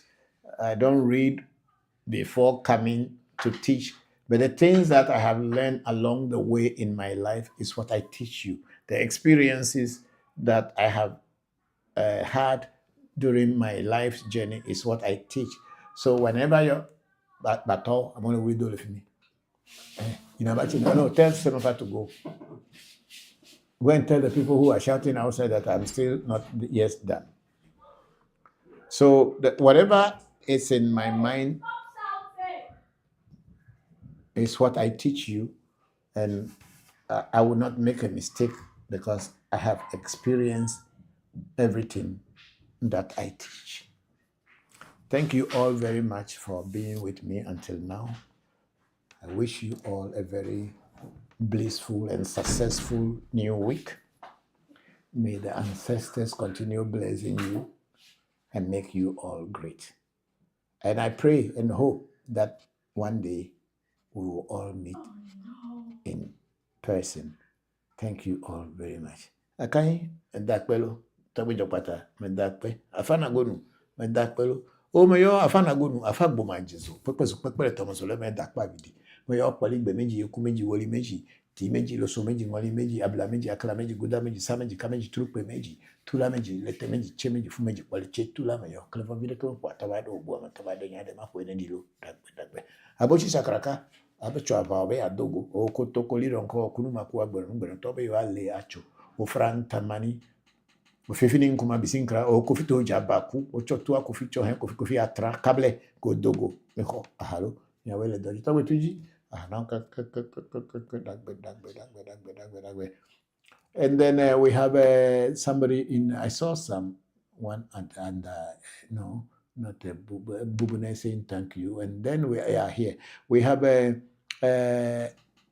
Angela saying you are appreciated. Have a great evening. Same to you, Angie. Thank you very much. Aklama, midilo, ubunendi, sinedi, doneva, okay, midisia, good ache. And then Quincy is saying, okay, Quincy just salute. Thank you very much, Quincy. And then Luna Nicole said, this was a great section. Thank you for your time and teachings, Papa. Thank you very much, big sister Luna Nicole. I'm grateful that you've been here and you ask your questions, and I'm happy for all of you. And then Quincy is saying, you as well. Yes, thank you. And then Smart Key Grace say, Ache. Yes, it's Ache Godo. And then big sister Luna Nicole is, I look forward to joining you all for next week's session. Have a blessed week, everyone. Thank you, and the same to you. And then Smart Kid Gray, Kojo Graham there say, Ache.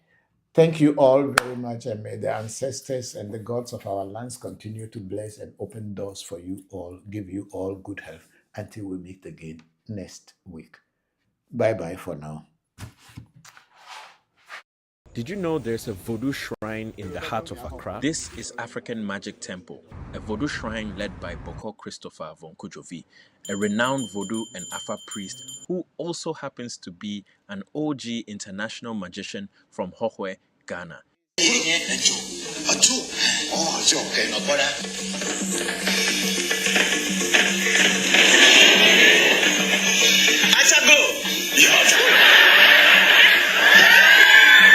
He has performed across Asia and Africa, entertaining and inspiring tens of thousands with the joy and wonders of magic. In 2007, along with his family, he dazzled an audience filled with African presidents and world leaders during the African Union Summit in Accra. Now back to African Magic Temple. For over 30 years, AMT has safeguarded and educated the world about authentic West African spiritual traditions rooted in Ewe Vodu and Afa. Through thousands of hours of online content, AMT has made Voodoo knowledge and practice more accessible while redefining the global narrative around the practice. We provide spiritual consultations, ancestral feeding rituals to honor your ancestors and empower yourself, as well as a range of various initiations. Every year, AMT welcomes and supports practitioners and knowledge seekers from all walks of life on their journey to connecting and learning more about indigenous African spiritual practices, heritage, and philosophy. Through interactive and experiential shrine tours, AMT has hosted visitors from across the world, including groups from NYU's Public Health Masters Program and Birthright Africa, a diaspora organization based in the US. We are even working with the University of Bremen in Germany to repatriate stolen Voodoo from the colonial period. And yes, we did speak with the Voodoo through an Afa divination, and they are very much alive. African Magic Temple isn't just a shrine. It's a living bridge between past, present, and future, and is undoubtedly a powerful pillar for cultural tourism in Ghana. Did you know there's a Voodoo shrine in the heart of Accra? This is African Magic Temple, a Voodoo shrine led by Bokor Christopher Voncujovi, a renowned Voodoo and Afa priest who also happens to be an OG international magician from Hohwe, Ghana. He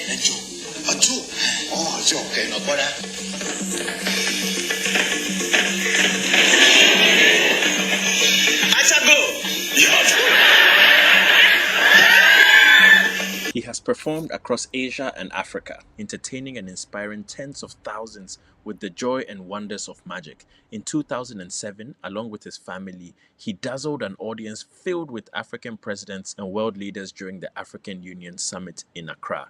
Now back to African Magic Temple. For over 30 years, AMT has safeguarded and educated the world about authentic West African spiritual traditions rooted in Ewe Vodu and Afa.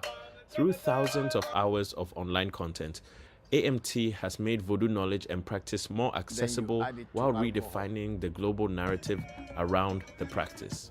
We provide spiritual consultations, ancestral feeding rituals to honor your ancestors and empower yourself, as well as a range of various initiations. Every year, AMT welcomes and supports practitioners and knowledge seekers from all walks of life on their journey to connecting and learning more about indigenous African spiritual practices, heritage, and philosophy. Through interactive and experiential shrine tours, AMT has hosted visitors from across the world, including groups from NYU's Public Health Masters Program and Birthright Africa, a diaspora organization based in the US. We are even working with the University of Bremen in Germany to repatriate stolen Voodoo from the colonial period. And yes, we did speak with the Voodoo through an Afa divination, and they are very much alive. African Magic Temple isn't just a shrine. It's a living bridge between past, present, and future, and is undoubtedly a powerful pillar for cultural tourism in Ghana. Did you know there's a Voodoo shrine in the heart of Accra? This is African Magic Temple, a Voodoo shrine led by Bokor Christopher Voncujovi, a renowned Voodoo and Afa priest who also happens to be an OG international magician from Hohwe, Ghana. He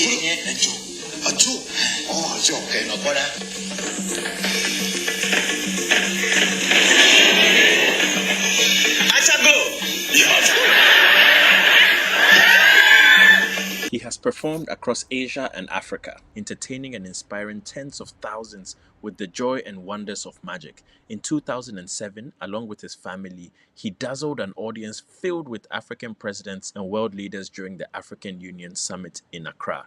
Now back to African Magic Temple.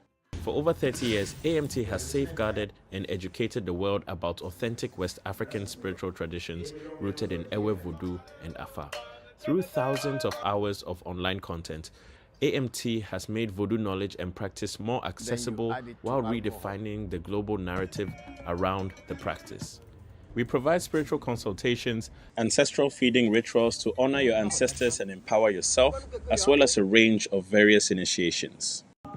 Every year, AMT welcomes and supports practitioners and knowledge seekers from all walks of life on their journey to connecting and learning more about indigenous African spiritual practices, heritage, and philosophy. Through interactive and experiential shrine tours, AMT has hosted visitors from across the world, including groups from NYU's Public Health Masters Program and Birthright Africa, a diaspora organization based in the US. We are even working with the University of Bremen in Germany to repatriate stolen Voodoo from the colonial period. And yes, we did speak with the Voodoo through an Afa divination, and they are very much alive. African Magic Temple isn't just a shrine.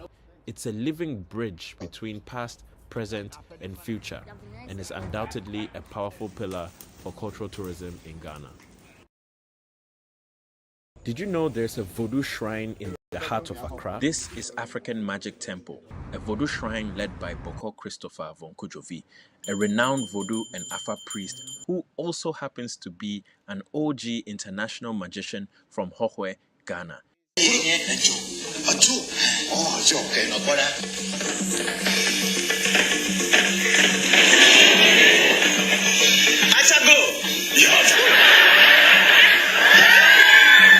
He has performed across Asia and Africa, entertaining and inspiring tens of thousands with the joy and wonders of magic. In 2007, along with his family, he dazzled an audience filled with African presidents and world leaders during the African Union Summit in Accra.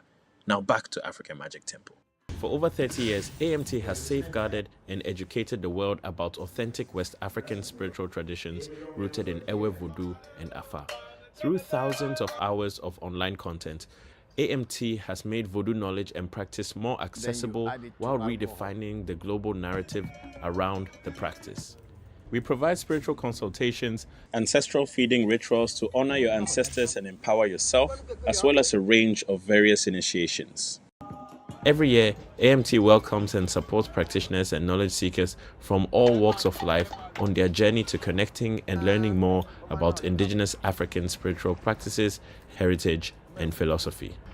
Through interactive and experiential shrine tours, AMT has hosted visitors from across the world, including groups from NYU's Public Health Masters Program and Birthright Africa, a diaspora organization based in the US. We are even working with the University of Bremen in Germany to repatriate stolen Voodoo from the colonial period. And yes, we did speak with the Voodoo through an Afa divination, and they are very much alive. African Magic Temple isn't just a shrine. It's a living bridge between past, present, and future, and is undoubtedly a powerful pillar for cultural tourism in Ghana. Did you know there's a Voodoo shrine in the heart of Accra? This is African Magic Temple, a Voodoo shrine led by Bokor Christopher Voncujovi, a renowned Voodoo and Afa priest who also happens to be an OG international magician from